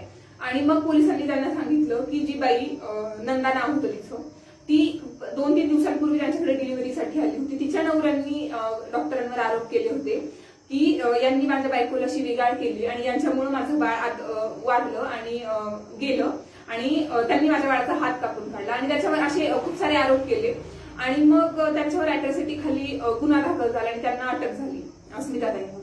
आणि मग याचे पडसाद पूर्ण महाराष्ट्रभर तेव्हा उमटले. म्हणजे वेगवेगळ्या तेव्हा पोलिसांना कुठलेही पुरावे सापडले नाही त्या डॉक्टरांच्या विरोधात की. आणि मुळात त्यांच्याकडे लिहून घेतलेल्या कन्सेंट आणि त्याच्या खाली त्या नंदाच्या नवऱ्याची सही होती. आणि मग हे पोलिसांकडे सादर केल्याच्या नंतर सुद्धा सूडबुद्धीनं त्यांना आत ठेवण्यात आलं होतं डॉक्टरांना, स्मिता कोल्हेंना. आणि मग याच्या बाबतीत वेगवेगळ्या लोकांनी आवाज उठवला. डॉक्टर अभय बंग असतील, डॉक्टर राणी बंग असतील, जे आणखी गडचिरोलीमध्ये काम करतात स्मिता कोल्हेंसारखंच, तर त्यांनी याच्या बाबतीत सांगितलं की आपल्या जे मेळघाटासारख्या एकदम दुर्गम भागामध्ये जिथं रवींद्र कोल्हे आणि हे कोल्हे दाम्पत्य काम करते तिथल्या लोकांचे जीव वाचवण्याचं, तेव्हा प्रशासन असं सूडबुद्धीनं जर त्यांना आत ठेवत असेल तर ती आपल्या भारताच्या एक ऍडमिनिस्ट्रेटिव्ह लेव्हलवर फार लाजिरवाणी गोष्ट आहे. आणि मग सगळीकडून वर्तमानपत्रातून अग्रलेख यायला लागले आणि मग त्यांना एक दिवशी जामीन मिळाला आणि मग कोर्टात जवळपास 10 ते 20 वर्ष ही केस चालली आणि मग त्याच्यामध्ये देखील डॉक्टरांची सुटका झाली. अर्थातच त्यांची काही चूक नव्हती. या अशा खूप साऱ्या गोष्टींना त्यांना तोंड द्यावं लागलं. पण डॉक्टर सांगतात लेखिकेला की या सगळ्यांमधून ते एक माणूस म्हणून घडत गेले, एक डॉक्टर म्हणून घडत गेले. आणि फक्त जेव्हा ते मेळघाटामध्ये इंटर्नशिप झाल्याच्या नंतर वयाच्या 23व्या-24व्या वर्षी त्यांनी पाऊल ठेवलं होतं, तेव्हा त्यांना एक डॉक्टर म्हणून आणि एक माणूस म्हणून ते फक्त तिथे आले होते. पण आज जेव्हा ते स्वतःच्या आयुष्याकडे आणि स्वतःकडे पाहतात तेव्हा एक शेतकरी म्हणून एक त्या लोकांचा एक तारणहार म्हणून किंवा त्या लोकांसाठी जे काम करतात ते एक शिबिर घेणारे एक वडील म्हणून एक पती म्हणून ते आज इतके समृद्ध झालेले आहेत की त्यांचं म्हणणं आहे की या सगळ्यांचं हे सगळं मोल मी बाहेर जाऊन किंवा कुठल्या पैशाने फेडणार नाहीये. आणि मग आजही डॉक्टरांचं काम तिथे चालू आहे. लेखिका हे सगळं 1 वर्ष तिथं राहून वेगवेगळ्या भेटी देऊन आणि डॉक्टरांचेच मित्र डॉक्टर अविनाश सावजी जे सेवाग्राम नावाची संस्था चालवतात, ते एकाच कॉलेजमध्ये शिकलेले, आणि डॉक्टर दिलीप गव्हाणकर जे सर्जन आहेत दिल्लीला, तर हे सगळे डॉक्टरांचे मित्र या सगळ्यांकडून माहिती गोळा करून लेखिकेने हे पुस्तक लिहिलेलं आहे. एवढंच नाही, डॉक्टरांनी तिथे मेळघाटामध्ये असताना किंवा आणखी नेते आहेत तर तिथे त्यांनी एक धर्मांतराचा प्रश्न देखील हाताळला. मेळघाटमध्ये हिंदू लोक अल्पसंख्याक आहेत सध्या तरी, आणि मग तिथे मुस्लिम बहुसंख्य लोक आहेत. आणि त्यांच्यामध्ये अशी प्रथा आहे की मुस्लिम एखाद्या तरुणाने एखाद्या हिंदू मुलीशी लग्न केलं की नंतर त्याच्या मुलांची किंवा मुलींची लग्न होण्यासाठी त्याला एका हिंदू व्यक्तीला किंवा एका आदिवासी हिंदू जमातीतल्या कोणाला तरी मुस्लिम धर्मांतर करून आणावं लागतं आणि तरच त्याच्या मुलीचं किंवा मुलाचं लग्न करून दिलं जातं. आणि मग हे आज त्यांच्या सरपंचाच्याच कोणाचं तरी सरपंचाच्याच मुलांनी एका हिंदू मुलीशी लग्न केलं आणि मग त्याला त्याच्या मुलीचं लग्न करायचं होतं आणि म्हणून त्यांनी जबरदस्ती एका कुवरसा नावाच्या आदिवासी गोंड जमातीतल्या मुलाचं धर्मांतर केलं मुस्लिम धर्मामध्ये. आणि हे ऐकून स्मिताताई फार अस्वस्थ झाल्या. म्हणजे कुवरसाचं धर्मांतर केलं, त्यांना मुस्लिम धर्माशी किंवा इतर कुठल्या धर्माशी काहीही अडचण नव्हती, पण नकळत्या वयामध्ये म्हणजे वयाच्या 10व्या-12व्या वर्षी त्याचं धर्मांतर झालं होतं आणि त्याला लालूच दाखवून त्याच्या वडिलांना सांगितलं होतं की तुम्ही याचं धर्मांतर करा आणि तुम्हाला इतक्या अल्प किमतीमध्ये त्यांनी वडिलांना विकत घेतलं होतं, म्हणजे तुम्हाला पांघरायला चादर देऊ आणि 2 किलो तांदूळ देऊ. या छोट्याशा गोष्टींमध्ये त्याचे वडील तयार झाले होते. म्हणजे इतकी वाईट परिस्थिती त्याच्या घरची होती की त्यांच्याकडे खाण्यासाठी तांदूळ सुद्धा नव्हते घरामध्ये. आणि मग त्याचे वडील तयार झाले आणि त्या कुवरसाचं धर्मांतर केलं. ही गोष्ट स्मिताताईंना फार लागली. म्हणजे एक मुस्लिम धर्मांतर म्हणून नाही, पण अजाणत्या वयामध्ये तुम्ही कुठल्याही धर्माची सक्ती एखाद्या मुलावर नाही करू शकत. आणि जोपर्यंत तो 18 वर्षाचा होत नाही, जोपर्यंत त्याला कळत नाही, तोपर्यंत तो ज्या धर्मामध्ये जन्माला आलाय त्या धर्मामध्ये त्यांनी राहायला पाहिजे. आणि मग कळत्या वयाचा झाल्यावर तो त्याचा निर्णय घेऊ शकेल. आणि त्यानंतर त्यांना कसलीही अडचण नव्हती. आणि मग स्मिताताईंनी याचा फारच पाठपुरावा केला आणि मग म्हणून डॉक्टरांनी ठरवलं, रवींद्र कोल्हेंनी, की आता आपण ह्याचं शुद्धीकरण करून त्याला परत आणायचं. आणि मग ते धर्मांतराच्या प्रश्नाला भिडले आणि मग त्यांना सुरुवातीला कळेना की आपण करावं काय. आणि ते त्यांचं म्हणणं होतं की मी यातला जाणकार नाही, मला हिंदू धर्माबद्दल जास्त माहिती नाही. म्हणजे डॉक्टर स्वतः आस्तिक आहेत, त्यांची देवावर श्रद्धा आहे किंवा स्मिताताई त्यांचीही देवावर श्रद्धा आहे, पण ते काय पंडित नव्हते. त्यांनी शास्त्र वाचलेलं नव्हतं आणि त्यांना माहिती नव्हतं की हे शुद्धीकरण नेमकी प्रथा काय असते, ती कशी करायची, कशी पार पाडायची, त्यासाठी कुठले कुठले विधी करायला पाहिजेत. आणि पण त्यांना कुवरसाचं धर्मांतर जे झालं होतं त्याचा बशीर शेख तयार केला होता त्यांनी. तर बशीर शेखचं परत शुद्धीकरण करून त्याचं कुवरसा करण्यासाठी त्यांनी वर्तमानपत्रातून जाहीर निवेदन केलं. त्यांनी त्या निवेदनामध्ये सांगितलं होतं की जे कुठले हिंदू धर्माचे जाणकार इथे असतील, काशीला असतील, हरिद्वारला असतील, महाराष्ट्रामध्ये वेगवेगळ्या ठिकाणी असतील, खाली असतील, केरळाला तिथे, तर त्यांनी एकत्र यावं आणि इथे जे बेकायदेशीररित्या अजाणतेपणी त्या मुलाचं धर्मांतर झालेलं आहे त्याचं शुद्धीकरण करून घेण्यासाठी तुम्ही इथे या आणि आम्हाला मदत करा, कारण आम्हाला त्या गोष्टीची अजिबातच कल्पना नाही किंवा आम्हाला माहिती नाही. आणि त्यांची ही हाक ऐकून राष्ट्रीय स्वयंसेवक संघाचे कार्यकर्ते, विश्व हिंदू परिषदेचे कार्यकर्ते आणि बाकीचे काही लोक काशीहून, हरिद्वारहून आणि वेगवेगळ्या ठिकाणाहून मेळघाटला आले, बैरागडला आले आणि डॉक्टरांच्या घरासमोर जमले. आणि मग तिथे तोपर्यंत मुस्लिम लोकांमध्ये ही बाब पसरली होती की डॉक्टर परत कुवरसाचं शुद्धीकरण करून त्याला हिंदू बनवणार आहेत. आणि मग तिथं दंगल सदृश्य परिस्थिती निर्माण झाली होती. लोक कुठले डॉक्टरांचा तोंडून शब्द निघताच लोक कुठल्याही क्षणी मारामारी करायला चालू होती. अशी एकदम वाईट परिस्थिती तेव्हा निर्माण झाली होती. पण डॉक्टरांनी सगळ्यांना आवाहन केलं की आपल्याला इथे काहीच करायचं नाहीये, आपल्याला फक्त कुवरसाचं, बशीर खान जो झालेला आहे त्याचं परत शुद्धीकरण करून त्याला कुवरसा करायचे. आणि मग तो जेव्हा त्याचे स्वतःचे निर्णय घ्यायला खंबीर होईल, मोठा होईल, तेव्हा तो पाहून घेईल की त्याला कुठल्या धर्मामध्ये राहायचं आणि कुठल्या धर्मामध्ये नाही. मी कुठलाही संप्रदाय मानत नाही, मी कुठलाही धर्म मानत नाही. एक माणूस हा एकच धर्म असतो आणि त्याच्यामध्ये स्त्री आणि पुरुष या दोनच जाती असतात, या विचारांचा मी आहे असं त्यांनी जमावाला सांगितलं. पण आपल्याला इथे जे बेकायदेशीररित्या एका छोट्या मुलावर जे अत्याचार झालेले आहेत आणि त्याला कळतही नाहीये, मुळात मुद्दा हा होता की त्या मुलाला कळत नव्हतं की आपल्यावर काय अत्याचार झाले, तर त्यासाठी आपण उभं राहिलं पाहिजे. आणि मग तिथे धर्मांतराचा विधी, परत शुद्धीकरणाचा विधी झाला, जवळजवळ 2 ते 3-4 तास चालला. आणि मग त्याच्यानंतर खूप सारे, त्यात शुद्धीकरणाचा विधी झाल्याच्या नंतर हे विश्व हिंदू परिषदेची लोक वगैरे निघून गेली आणि मग लोक तिथे जमलेली होती, बसलेली होती आणि ते जायचं नावच घेत नव्हती. आणि मग हळूहळू गप्पा चालू झाल्या आणि त्या गप्पांमधून लोकांनी त्यांचे प्रश्न डॉक्टरांपर्यंत पोहोचवायला चालू केलं. म्हणजे स्त्रियांचे प्रश्न असतील, खूप सारे प्रश्न असतील. आणि मग डॉक्टरांना कळालं की जोपर्यंत आपण त्यांच्यातले एक होऊन जात नाही तोपर्यंत ते आपल्यासमोर खुले होणार नाहीत. आणि मग परत डॉक्टरांचं काम चालू राहिलं. त्याच्यानंतर जवळपास आठवड्याभरातच विश्व हिंदू परिषदेची कार्यकर्ते डॉक्टरांच्या घरामध्ये पोस्टर्स लावण्यासाठी आले की तुम्ही आमचीच आहात आणि तुम्ही हिंदू आहात वगैरे वगैरे. पण डॉक्टरांनी याला सक्त विरोध केला. त्यांचं म्हणणं आहे आजही की मी कुठल्याही राजकीय पक्षाचा नाही, मी कुठल्याही धर्माचा नाही, मी कुठल्याही प्रांताचा नाही. एक माणूस म्हणून, एक डॉक्टर म्हणून, एक शेतकरी म्हणून मी जगत आलोय आणि तसंच मला पुढे देखील जगायचंय. या आणि अशा अगणित गोष्टी खूप साऱ्या तिथे घडत गेल्या आणि आजही डॉक्टरांचं कार्य मेळघाटामध्ये चालू आहे. आणि हे सगळं मला वाचायची संधी मिळाली या पुस्तकामुळे, मेळघाटावरील मोहर म्हणे. आणि एक डॉक्टर म्हणून, एक शिकाऊ डॉक्टर म्हणून माझे डोळे जे उघडतात ते या पुस्तकामुळे उघडले असं म्हणता येईल. तर आज मला इथे बोलण्याची संधी दिली डॉक्टर कदम सरांनी, अनंत कदम सरांनी, त्याबद्दल मी त्यांचे आभार मानते. आणि सगळ्यांना आवाहन करते की तुम्ही देखील हे पुस्तक वाचा, मेळघाटावरील मोहर, मृणालिनी चितळे लिखित. धन्यवाद.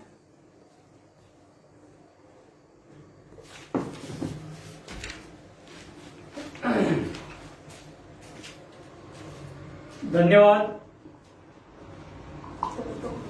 या ठिकाणी कुमारी ऋतुजा शिवराज आंबुलगे तिने साधलेला हा संवाद मी सुरुवातीला प्रास्ताविकामध्ये म्हटलेलं होतं की उद्याची ही डॉक्टर आहे आणि माणसाला आपण ठरवलेलं ध्येय गाठत असताना ध्येयापर्यंत जाण्यापूर्वी तिथली अवस्था आपल्याला समजून घेणं अत्यंत गरजेचं असतं. आणि जो कोणी हे सगळं जाणून घेऊन मग त्या ध्येयापर्यंत जायचा प्रयत्न करतो तो निश्चित त्याच्यात यशस्वी होतो. आज ऋतुजानं साधलेला हा संवाद, तिनं निवडलेली ही साहित्यकृती पाहता मला वाटतं ऋतुजाचं जे ध्येय आहे डॉक्टर बनण्याचं, आणि हे डॉक्टर बनण्यापूर्वी डॉक्टरांच्या चरित्रांचा अभ्यास त्यांनी केलेला आहे. डॉक्टरांच्या विविध प्रश्नांचा विचार तिने केलेला आहे. मी उद्या डॉक्टर झाल्यानंतर मला काय काय अडचणी येऊ शकतात, मी त्या कशा सोडवू शकते, मला काय काय करता येतं. डॉक्टर म्हणजे केवळ इंजेक्शन देणं, गोळ्या देणं, चिरफाड करणं, टाके घालणं एवढंच डॉक्टरकीचं काय अर्थ होत नाही. डॉक्टर एखाद्या आजाराचं निदान करू शकतो, त्याच पद्धतीनं माणसाच्या मनातल्या वाईट विचारांचंही ऑपरेशन तो करू शकतो. आणि हे करण्यासाठी त्याचं ते धाडस, त्याचा त्याच्यातला अभ्यास, त्याच्याबद्दलचा असलेला लळा, जिद्द, या सगळ्या गोष्टी अत्यंत महत्वाच्या असतात. आणि ऋतुजानं डॉक्टर रवींद्र कोल्हे आणि स्मिता कोल्हे यांचं हे चरित्र मृणालिनी चितळे यांनी रेखाटलेलं वाचून आमच्या समोर ठेवलं. हे ठेवल्यानंतर ऐकत असताना समोरून अनेकांच्या कॉमेंट्स येत होत होत्या, अनेकांचे विचार या ठिकाणी समोर येत होते. गरिबीच्या झाडांचं हृदयस्पर्शी चित्रण म्हणजे मेळघाटावरील मोहर, समाज परिवर्तनाच्या प्रयोगाची कहाणी म्हणजे मेळघाटावरील मोहर. मोहर म्हणजे नवजीवनाची सुरुवात, नवनिर्मितीची सुरुवात, नव्या आशेची उमल. असे अनेक कॉमेंट्स या ठिकाणी आलेले आहेत. आणि याचबरोबर डॉक्टरातला माणूस जागा करायचा असेल तर आजच्या डॉक्टरांनी देखील ही साहित्यकृती वाचावी, अशी एक कॉमेंट्स या ठिकाणी आमच्या समोर आलेली आहे. म्हणजे ज्याला डॉक्टर बनायचंय त्यांनीच ही साहित्यकृती वाचावं असं नाही, डॉक्टर बनलेल्यांनी देखील ही साहित्यकृती वाचली पाहिजे. सुदैवानं या ठिकाणी doctor Bhausaheb Bistri, doctor Mahesh Yernale, doctor Shrikant Shripad Patil अशी काही डॉक्टर मंडळी देखील या कार्यक्रमाला फेसबुकच्या माध्यमातून ऐकायला लागलेली आहे. धन्यवाद सर, आपल्यावरचा विषय आपण ऐकत आहे, हे आमच्या कार्यक्रमाचं यश आहे. आणि ही साहित्यकृती खरोखरच हृदयाला पाझर फोडणारी, अंगावरती शहारे उभं करणारी ही साहित्यकृती आहे. खरं पाहिलं तर रवींद्र कोल्हे 3 वर्ष आपल्या त्या सेवेपासून बाजूला गेले होते. त्याचं कारण लग्न होतं. तर लग्न हे कारण नव्हतं, तर लग्नासाठी त्यांनी ठेवलेल्या अटी हे सगळ्यात महत्वाचं कारण होतं. आणि त्या अटी एवढ्या भयंकर होत्या की आजची कोणतीही मुलगी त्या अटी मान्य करेल की नाही त्यात शंका आहे. त्या काळात ही कोणी मान्य केलेलं नाही. शेवटी स्मिता कोल्हेंनी विचार केला आणि त्यांनी त्याला स्वीकारलं. आणि अशा अजूनही काही स्मिता कोल्हे डॉक्टर आहेत जे आमच्या ऋतुजाच्या रूपानं आपल्या समोर येणारे आहेत. अशा या डॉक्टरांचं चरित्र, डॉक्टरातलं माणूसपण, डॉक्टरांनं समाजासाठी काय केलं पाहिजे, समाजासाठी कसं जगलं पाहिजे, या सगळ्या गोष्टीचं अत्यंत सुंदर असं चित्रण या मेळघाटावरील मोहर या साहित्यकृतीमध्ये या ठिकाणी केलं गेलेलं आहे. या वाचक संवादामध्ये अनेकांनी लाईव्ह स्वरूपामध्ये कॉमेंट्स केलेले आहेत. चर्चाही त्याच्यातून घडून आलेली आहे. ज्यांनी ज्यांनी कॉमेंट्स केले त्या सर्वांचा मी ऋणी आहे. आपल्या कॉमेंट्स म्हणजे आम्हाला पुढे जाण्यासाठीचं बळ आहे. आपल्या कॉमेंट्स मधून जेवढ्या कॉमेंट्स या ठिकाणी आलेले आहेत त्या प्रत्येक कॉमेंट्स मध्ये पहिल्यांदा ऋतुजाचं कौतुक केलं गेलेलं आहे. कारण ऋतुजा एक भविष्यातली डॉक्टर आहे आणि तिनं निवडलेली ही साहित्यकृती आज कोरोना काळामध्ये काही चुकीच्या डॉक्टरांकडनं जे काही घडायला लागलंय त्या बाबतीमध्ये डोळ्यात अंजन घालणार आहे. आजची एक ताजी घटना, एका दवाखान्यातल्या 24 इंजेक्शन चोरीला गेल्या. 3-4 इंजेक्शन चोरीला गेले आणि हे चोरी करणारे चोर त्याच दवाखान्यातले नोकरदार, कर्मचारी. असो, त्या घटनेचं मी समर्थन तर कधीच करू शकत नाही, पण अशा वृत्तीचे लोक आहेत. आणि आजची ही परिस्थिती कोरोनाची अत्यंत भयानक, प्रत्येक जण घाबरलेला आहे. आत्ताच एक कॉमेंट्स आलेली आहे की आम्ही या कोरोनाच्या काळामध्ये टीव्हीवरच्या बातम्या ऐकून घाबरून गेलेलो आहोत. दिवसभर घरामध्ये कोंडून श्वास कोंडून चाललेला आहे. डोक्यामध्ये दुसरा विचार नाही, पण वाचक संवादाच्या माध्यमातून 1 तासासाठी का होत नाही आम्ही या सगळ्या गोष्टी विसरलो. म्हणजे हे वाचक संवाद आपल्याला जगण्यासाठी उमेद देणारा आहे. असो, या वाचक संवादामध्ये ऋतुजानं खूप सुंदर पद्धतीनं या ठिकाणी संवाद साधलेला आहे. या कादंबरीतलं, या चरित्रातलं प्रत्येक भाग तिनं मांडायचा प्रयत्न केलेला आहे. एक भाग थोडासा राहिलाय. आजच्या कार्यक्रमाच्या अध्यक्षा असणाऱ्या आमच्या आदरणीय जयश्रीताई यांनी तिला आठवण देखील करून दिली की डॉक्टर कोल्हेंचं बालपण सांग, पण तिच्या या ओघामध्ये ते थोडकसं राहिलेलं आहे. मी पुन्हा विनंती करतोय, वेळ लागला तरी हरकत नाही, ऋतुजानं अमोल कोल्हेंचं हे काय, रवींद्र कोल्हेंचं बालपण काय होतं, कसं होतं तेही सांगावं, कारण अध्यक्षांचं म्हणणं आहे आणि आम्हालाही ऐकायचं आहे. कारण एखादा माणूस मोठा बनतो तेव्हा त्याचं बालपण कसं होतं जाणण्याची प्रत्येकाची आतुरता असते आणि आमची आहे. ऋतुजाला विनंती आहे की तिनं रवींद्र कोल्हेंचं बालपणही सांगावं.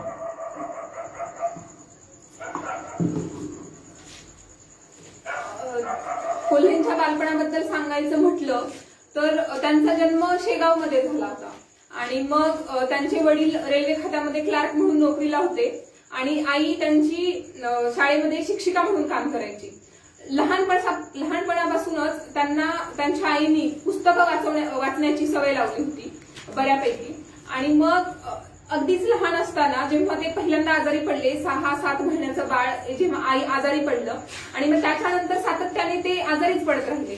म्हणजे त्यांच्यावर उपचार केले जायचे, थोडीशी गोळ्या आणि औषधं दिली जायची आणि मग ते परत आजारी पडायचे.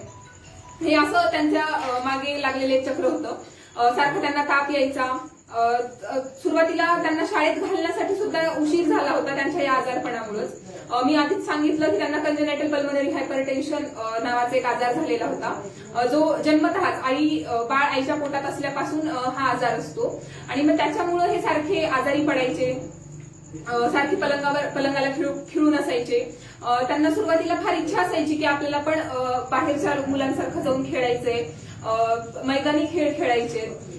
पण त्यांना डॉक्टरांनी आराम करायला सांगितलं असल्यामुळं किंबहुना त्यांची स्वतःची शारीरिक प्रकृती व्यवस्थित नसल्यामुळं देखील त्यांना जास्त चालल्यावर देखील त्यांना धाप लागायची अगदी लहानपणापासूनच. एवढंच झालं तर एक 8वी-9वीच्या काळामध्ये जेव्हा त्यांचा आजार हळूहळू बळावतच होता आणि ते सारखे आजारी पडत राहायचे, त्यांना 4थीला असताना मुंबईला दवाखान्यात घेऊन गेले होते आणि तिथं ते जवळपास 10 महिने राहिले होते त्यांच्या वडिलांसोबत. त्यांच्या आजारपणासाठी जे रुग्णालयामध्ये त्यांना ऍडमिट केलं होतं की हे सारखे आजारी का पडतायत हे पाहण्यासाठी. त्यांना डॉक्टरांनी सांगितलं होतं की त्यांना हृदयाचा कुठला तरी आजार आहे. पण त्या काळामध्ये म्हणजे 1985च्या अगोदर 20 वर्ष जवळपास, त्यांना 1970च्या आसपास, त्याच्या आधी थोडंसं, त्या काळामध्ये डॉक्टरांकडे देखील साधन संपत्ती नव्हती. तेव्हा आपल्याकडे सीटी स्कॅन्स आणि एवढे MRI डेव्हलप झालेले नव्हते. त्याच्यामुळे डॉक्टरांनाही निदान करता येत नव्हतं की नेमकं त्यांना झालंय काय. आणि मी डॉक्टरांना फक्त एवढंच सांगायचे की तुला बाळ हृदयाचा कुठला तरी आजार आहे आणि त्याचं निदान होऊ शकत नाही, फक्त तू तुझी काळजी घेऊ शकतोस. आणि मग या सगळ्या काळामध्ये जेव्हा ते 5वीला मग शेवटी घरी आले, 10 महिने जेजेला राहून, हॉस्पिटलमध्ये राहून, मग त्यांचा वेळ जाईन असं झाला आणि मग म्हणून त्यांनी पुस्तकं वाचायला घेतली. आणि मग त्यांनी गांधीजी आणि मग ते सत्याचा, गांधीजींची खूप सारी पुस्तकं आणि विनोबांची पुस्तकं, त्यांनी बाहेरच्या देशातली डॉक्टर्स वाचली अगदी लहानपणी. त्यांनी वेगवेगळी पुस्तकं लिहिलीत. अप टू दी लास्ट नावाचं एक त्यांना एसे वाचण्यात आला. जेव्हा त्यांनी सांगितले ते 8वीला वगैरे असताना, त्यांनी अप टू दी लास्ट म्हणजे शेवटच्या माणसापर्यंत एक डॉक्टर म्हणून कसं पोहोचता येईल हे त्या निबंधामध्ये सांगितलं होतं. तो एसे त्यांना 8वीला असताना कळाला नाही, पण जेव्हा ते मेडिकल कॉलेजला गेले तेव्हा त्याचा खरा अर्थ त्यांना उमजायला लागला आणि परत त्यांनी तो वाचून काढला. आणि मग त्यांची जी संकल्पना होती की आपल्याला शेवटच्या माणसापर्यंत जायचंय, त्याच्यासाठी काहीतरी काम करायचंय, ती संकल्पना अधिकच दृढ झाली. मग ते शेगावमध्येच त्यांचं 10वीचं शिक्षण, 10वीपर्यंत शिक्षण शेगावमध्येच झालं आणि 10वीला चांगले मार्क पडले म्हणून त्यांना शहरात पाठवण्यात आलं त्यांच्या वडिलांनी. तोपर्यंत त्यांच्या घरी धाकधूक होतीच की हा सारखा आजारी पडतो आणि याचं पुढे काय होईल. एक काळ तर असा होता जे मध्येच ते आजारी पडले होते तेव्हा डॉक्टरांनी त्यांना सांगितलं होतं की जवळपास तू 2 ते 3 महिने जगू शकशील, त्याच्या पुढे तू जगणार नाहीस. आणि म्हणून त्यांनी सगळं सोडून दिलं होतं. म्हणजे अभ्यास करायचा नाही, घरच्यांना त्रास द्यायचा, हट्ट करायचा, वेगवेगळ्या गोष्टी मागायच्या. आणि मग हा आता थोड्या दिवसात मरणार आहे म्हणून त्याच्याही हट्ट सगळे पुरवायला लागले होते. पण आजही वयाच्या 65 वर्ष झाली त्यांना, पण ते आजही एकदम धडधाकड जिवंत आहेत. त्या सांगतात त्याच्या मागचं मर्म एकच आहे की मी लोकांसाठी जगलो, मला माझ्यासाठी जगायचं नव्हतं. आणि जर मी माझ्यासाठी जगलो असतो, चैनीमध्ये राहिलो असतो तर कदाचित मी कधीच गेलो असतो. आणि मग हे सगळं चालू होतं. ते लहानपणी फार हट्टी झाले होते. त्यांच्या आजारपणामुळे त्यांना त्यांची सारखी चिडचिड व्हायची. त्यांना बाहेर जाता यायचं नाही, इतरांसारखं खेळता यायचं नाही किंवा पळता यायचं नाही. झोपले तर त्यांना धाप लागायची. मग त्यांना पलंग थोडासा वर करून झोपावं लागायचं. कधी कधी तर त्यांना रात्री अपरात्री छाती दुखायला लागायची म्हणून ते उठून बसायचे. रात्र त्यांना झोप यायची नाही धाप लागल्यामुळं. या सगळ्यांमुळे ते लहानपणी फार चिडचिडे झाले होते आणि मग सगळीकडे हट्ट करायचा, वेगवेगळ्या गोष्टी मागायच्या. म्हणजे एकदम लाडावलेलं बाळ जे असतं ते त्यांचं 10वी पर्यंत त्याच्यामध्ये रूपांतर झालं होतं. पण जेव्हा ते मग शिक्षणासाठी म्हणून बाहेर शहरामध्ये गेले तेव्हा मग 11वी-12वी मध्ये थोडाफार अभ्यास केला आणि मग मेडिकलला त्यांची ऍडमिशन झाली. आणि मग मेडिकलला ऍडमिशन झाल्यावर परत त्यांनी अप टू दी लास्ट नावाचा तो एसे होता तो वाचून काढला. जेव्हा त्यांच्या लक्षात आलं की आता मी डॉक्टर होणार आहे, ज्याचा अर्थ मला तेव्हा 8वी-9वीत असताना उमगला नव्हता, ते मी आता परत वाचणार आहे. मग तेव्हा त्यांच्या लक्षात आलं की अरे आपण आता बाहेरच्या साठी काम करायला पाहिजे, जगासाठी काम करायला पाहिजे. आपला जो हट्ट आणि मग तिथे त्यांची हट्टी प्रवृत्ती आणि तो चिडचिडेपणा आणि तो रागीटपणा हळूहळू विरत गेला. आणि मग त्यांनी परत गांधीजी आणि विनोबा वाचायला चालू केली. मग मेडिकलमध्ये असताना ते सांगतात की त्यांच्यावर गांधीजींच्या अहिंसावादी प्रवृत्तीचा आणि विचारांचा इतका मोठा पगडा त्यांच्यावर तयार झाला की मेळघाटामध्ये जेव्हा लोकांचा विरोध होत असताना एकदा ते शेतात गेले होते आणि मग त्यांना गावातलेच त्यांचे विरोधक मारायला लागले. म्हणजे अचानक आले आणि त्यांनी त्याच्या थोबाडीत हाणली डॉक्टरांच्या. आणि मग डॉक्टर काहीही प्रतिकार न करता गांधीजींच्या विचारसरणीप्रमाणे त्यांनी सांगितलं होतं एका गालावर तुम्हाला थप्पड मारली तर तुम्ही दुसरा गाल पुढे करा. हे डॉक्टर लहानपणी करू शकले नसते. लहानपणी त्यांना मारलं तर थोडं कुणी हातही लावायचं नाही आणि जर कुणी त्यांना रागावलंच तर डॉक्टर चवताळून उठायचे. आणि मग त्यांच्या आजारपणामुळे पण म्हणा त्यांना आजूबाजूचे लोक, त्यांचे नातेवाईक आणि रेल्वे खात्यात ते नोकरीला होते तर त्या रेल्वे कॉलनीतले आजूबाजूचे ओळखीचे, पप्पांच्या त्यांच्या वडिलांच्या ओळखीचे लोक हे सगळे त्यांचा लाड करायचे.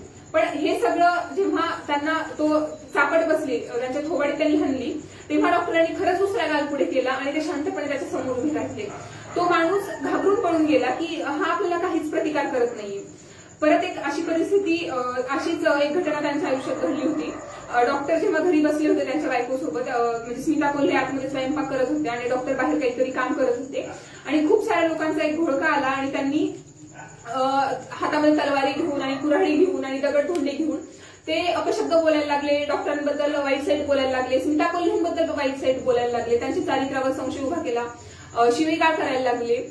इतक्या अर्वाच्या भाषेमध्ये शिव्या देत होते. ते पाहून स्मिताताईंची एकदम तळपायाची आग मस्तकाला गेली आणि त्या तावातावाने बाहेर आल्या डॉक्टरांकडे आणि त्यांना म्हणाल्या की तुम्ही काहीच का बोलत नाहीये.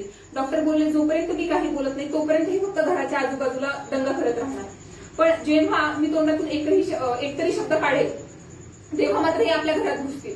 त्यामुळे आपण अहिंसावादी दृष्टिकोनातून ज्याचे मूळ डॉक्टरांच्या बालपणात आहेत, म्हणजे लहानपणी त्यांच्या आजारपणामुळं त्यांना बाहेर मैदानी खेळ खेळता आले नाहीत म्हणून त्यांची पुस्तकांची ओळख झाली आणि त्या विचारसरणीचा उपयोग त्यांनी त्यांच्या पुढे आयुष्यामध्ये केला.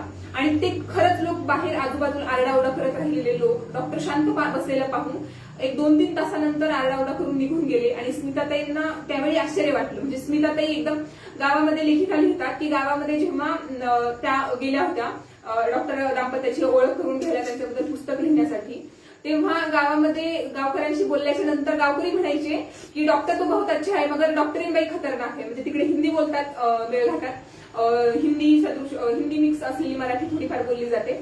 आणि मग गावामध्ये डॉक्टरांची दहशत, म्हणजे स्मिता कोल्हेची दहशत आहे की ही बाई आपण काहीतरी वाईट केल्याच्या नंतर चवताळून उठेल. पण जेव्हा डॉक्टरांनी त्यांना सांगितलं, म्हणजे त्यांनी पाहिलं की ही लोक काहीही न करता हातात तलवारी घेऊन मारून टाकण्याच्या उद्देशाने आली होती, डॉक्टरांचा खून पाडण्याच्या उद्देशाने आली होती, पण डॉक्टर शांत बसलेलं पाहून ते काहीच न करता निघून गेले. याचा सुद्धा परिणाम स्मिता कोल्हेंवर झाला आणि मग तेव्हापासून त्या देखील अहिंसा वृत्ती त्यांनी अंगीकारली. आणि स्मिता कोल्हेंमुळेच खरं तर ही पशुबळींची जी प्रथा आहे ती बंद पडली. कारण त्याच चवताळून उठल्या होत्या पहिल्यांदा की हे पशुबळी जी दिली जात आहे 2-2 फुटाचा ढिग, डॉक्टरांमुळे त्या ढिगाची उंची कमी झाली होती, मुंडक्याच्या ढिगांची म्हणजे पशुबळींची, पण पशुबळी चालूच होते. हे स्मिता कोल्हेंमुळे, म्हणजे त्यांनी डॉक्टरांना आग्रह केला म्हणून खरं तर बंद झाले.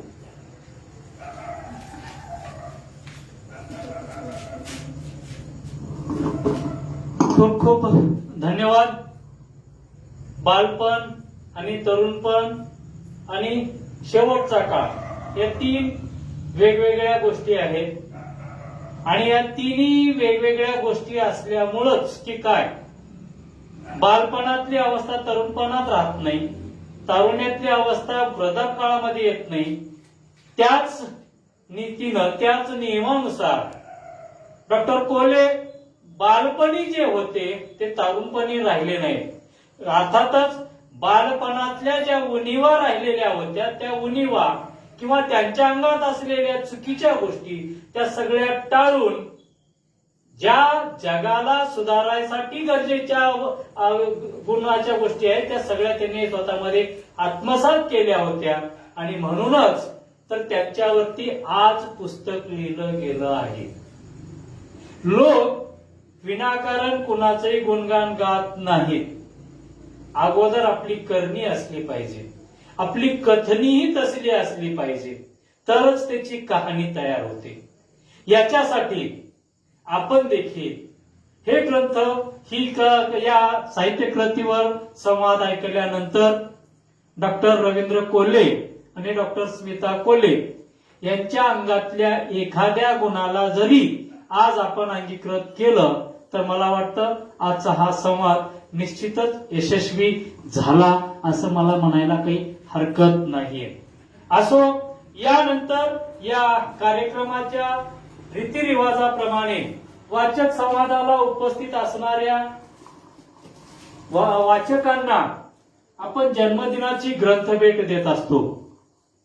आणि आज उपस्थितांमध्ये या फेसबुक माध्यमातून चालू असलेल्या कार्यक्रमाच्या काळात आम्हाला जन्मदिन कोणी कळवत नाहीये आणि त्यामुळं आम्हाला जन्मदिनाची भेट द्यायची राहून चाललेली आहे.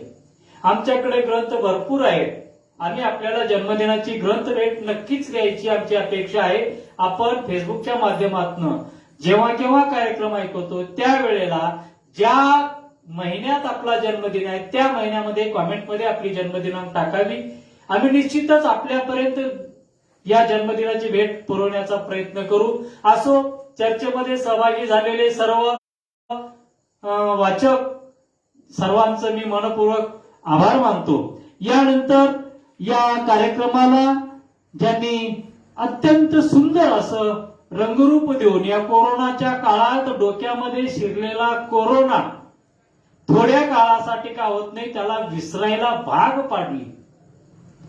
आपण एवढ्या 1 तासामध्ये तरी आपण कोरोनाचा विचार डोक्यात ठेवलेला नाही. आपण केवळ त्या डॉक्टर रवींद्र कोल्हे आणि स्मिता कोल्हेच्या रूपात गेलो होतो. त्यांचं जगणं बघत होतो, त्यांचं वागणं बघत होतो, त्यांचं भोगणं बघत होतो. आणि हे सगळं दाखवण्याचं काम जिने केलेलं आहे ती कुमारी ऋतुजा आंबुलगे. निश्चितच तिचं वाचन, तिचं वक्तृत्व, तिचं विचार, तिचे चिंतन ती देखील उद्या भविष्यात एक चांगला डॉक्टर होणार आहे. आता तिची डिग्री पूर्ण झालेली आहे, शेवटच्या स्तरावरती आलेली आहे. काही काळातच ती रीतसर शासनमान्य डॉक्टर बनणारी आहे. त्याच्यासाठी तिला शुभेच्छा देतो. आणि आज तिनं साधलेल्या या संवादाबद्दल या ठिकाणी तिला आम्ही जन्मदिनाची भेट म्हणून मनाला भावलेली माणसं हा ग्रंथ आणि सन्मान चिन्ह देऊन तिचा सन्मान आम्ही करतोय. आजच्या कार्यक्रमाच्या अध्यक्षा आमच्या भगिनी जयश्रीताईंना विनंती करतोय की आपण आपल्या मुलीचं सन्मान संवादिका म्हणून या ठिकाणी सन्मान चिन्ह आणि ग्रंथ भेट देऊन करावं. कुठे गेला रे? कुठे गेला?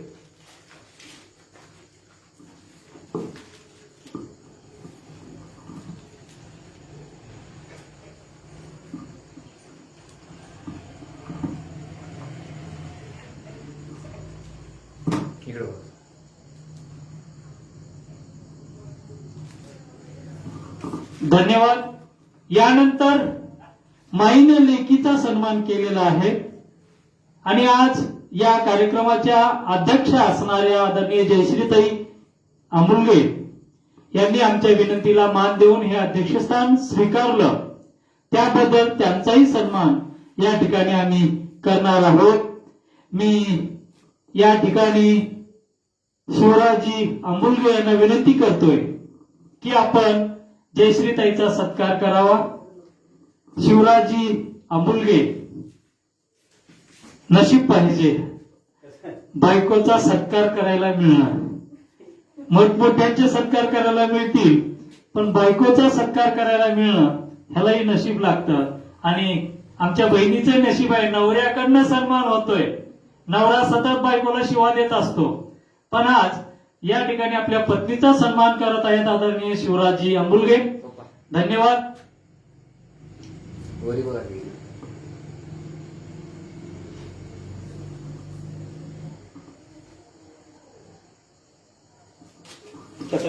तिकडे धरा तिकडे धरा.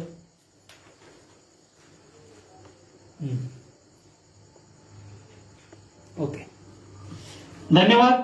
यानंतर आजच्या कार्यक्रमाच्या अध्यक्षा आदरणीय जयश्रीताईंना मी विनंती करतोय की आपण अध्यक्षीय समारोप करावा. आता लेकीचं कौतुक करायचंय, काय बोलली, कसं बोलली.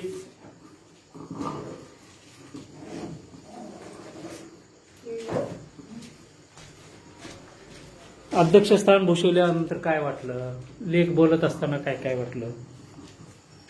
तुझ्या आईनं मेळ घाटावेल मोहर हे पुस्तक निवडलं, बोललं. काही चुका झाल्या असतील सगळ्यांनी माफ करावं. मला काही जास्त बोलता येत नाही. जे घडलं हे बोलायला शिकली. सुरुवातीला कदम सरांचाच हस्ते तिला सत्कार झाला होता, ती सरांच्याच हस्ते. पहिलं बक्षीस तिसरीला असताना सरांकडनंच भेटलेलं होतं कवितेच्या पानातून. नंतर शाळेत गेली, शाळेत बरेच काही बक्षीस भेटलं तिला. जास्तीत जास्त तिला मार्गदर्शन घोडके सरांचं, गवळे सरांचं, परत लालबहादूर शास्त्री मधले मुख्याध्यापक विभूते सर, तिचे वडील, हे सगळे खूप खूप सहकार्य केले. म्हणून तिने आज इथं बोलायला थांबली, बोलली. काही चुकलं असेल तिच्याकडनं तर सगळ्यांनी माफ करावं. अध्यक्ष पदाबद्दल मला अध्यक्ष केलं सरांनी, अध्यक्षपद मी भूषवलं. ओके, धन्यवाद. धन्यवाद ताई. चूल आणि मूल याच्यामध्ये व्यस्त असणाऱ्यांना अशा कार्यक्रमामध्ये बोलणं खूप अवघड असतं, पण आमच्या भगिनी केवळ चूल आणि मूल याच्यामध्ये व्यस्त नाहीत, तर ते संपूर्ण घर शेत सगळं सांभाळतात. एवढं सांभाळत लेकराला डॉक्टर बनवायला लागलेत, आणि तेही डॉक्टर. आजचे जे काही चुकीचे नावं घेतले जाते डॉक्टर म्हणून, त्या चुकीच्या यादीमध्ये येणारं हे लेकरू नाही. तर डॉक्टर रवींद्र कोल्हे सारख्यांची यादी जिथं कुठं असेल डॉक्टरांची, त्या यादीमध्ये नाव येणारी कन्या घडवल्या अशा या आमच्या भगिनी. धन्यवाद ताई. यानंतर या कार्यक्रमाचा आभार मानण्याची विनंती मी आदरणीय शिवराजजी अंबुलगे यांना करतोय. आपण कार्यक्रमाचा आभार मानावा.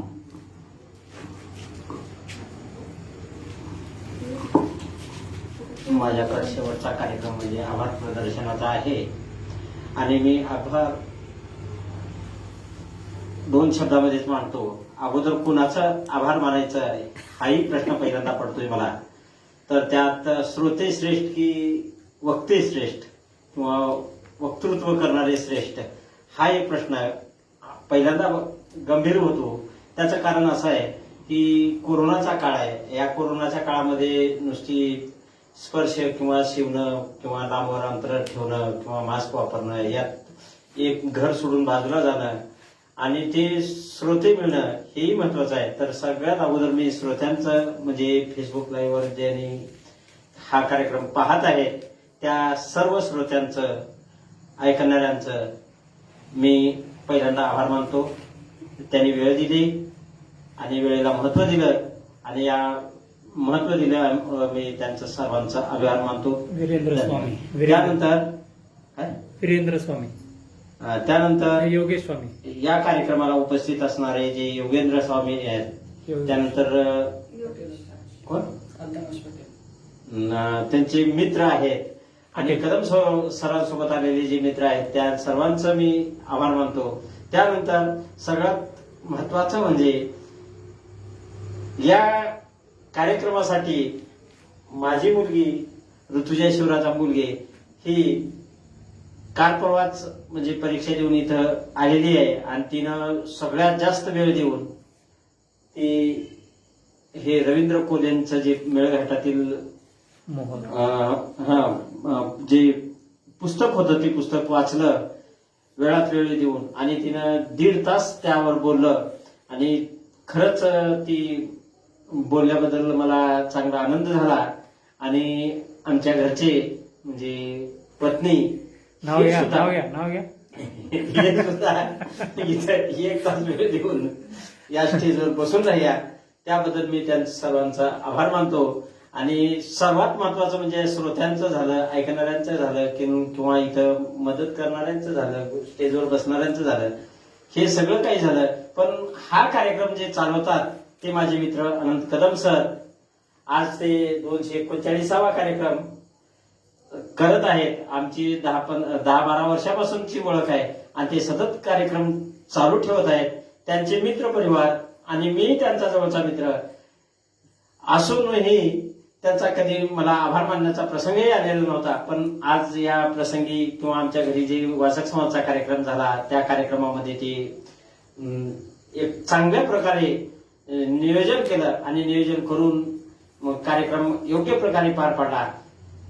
त्या कार्यक्रम पार पाडल्याबद्दल मी माननीय माझे मित्र कदम सर यांचा ऋणी आहे आणि मी या कार्यक्रमाबद्दल त्यांचा आभारही मानतो. आणि त्यानंतर आमचे जे चिरंजीव आहेत ते चिरंजीव सुद्धा इथं मदत केली, नियोजन केले.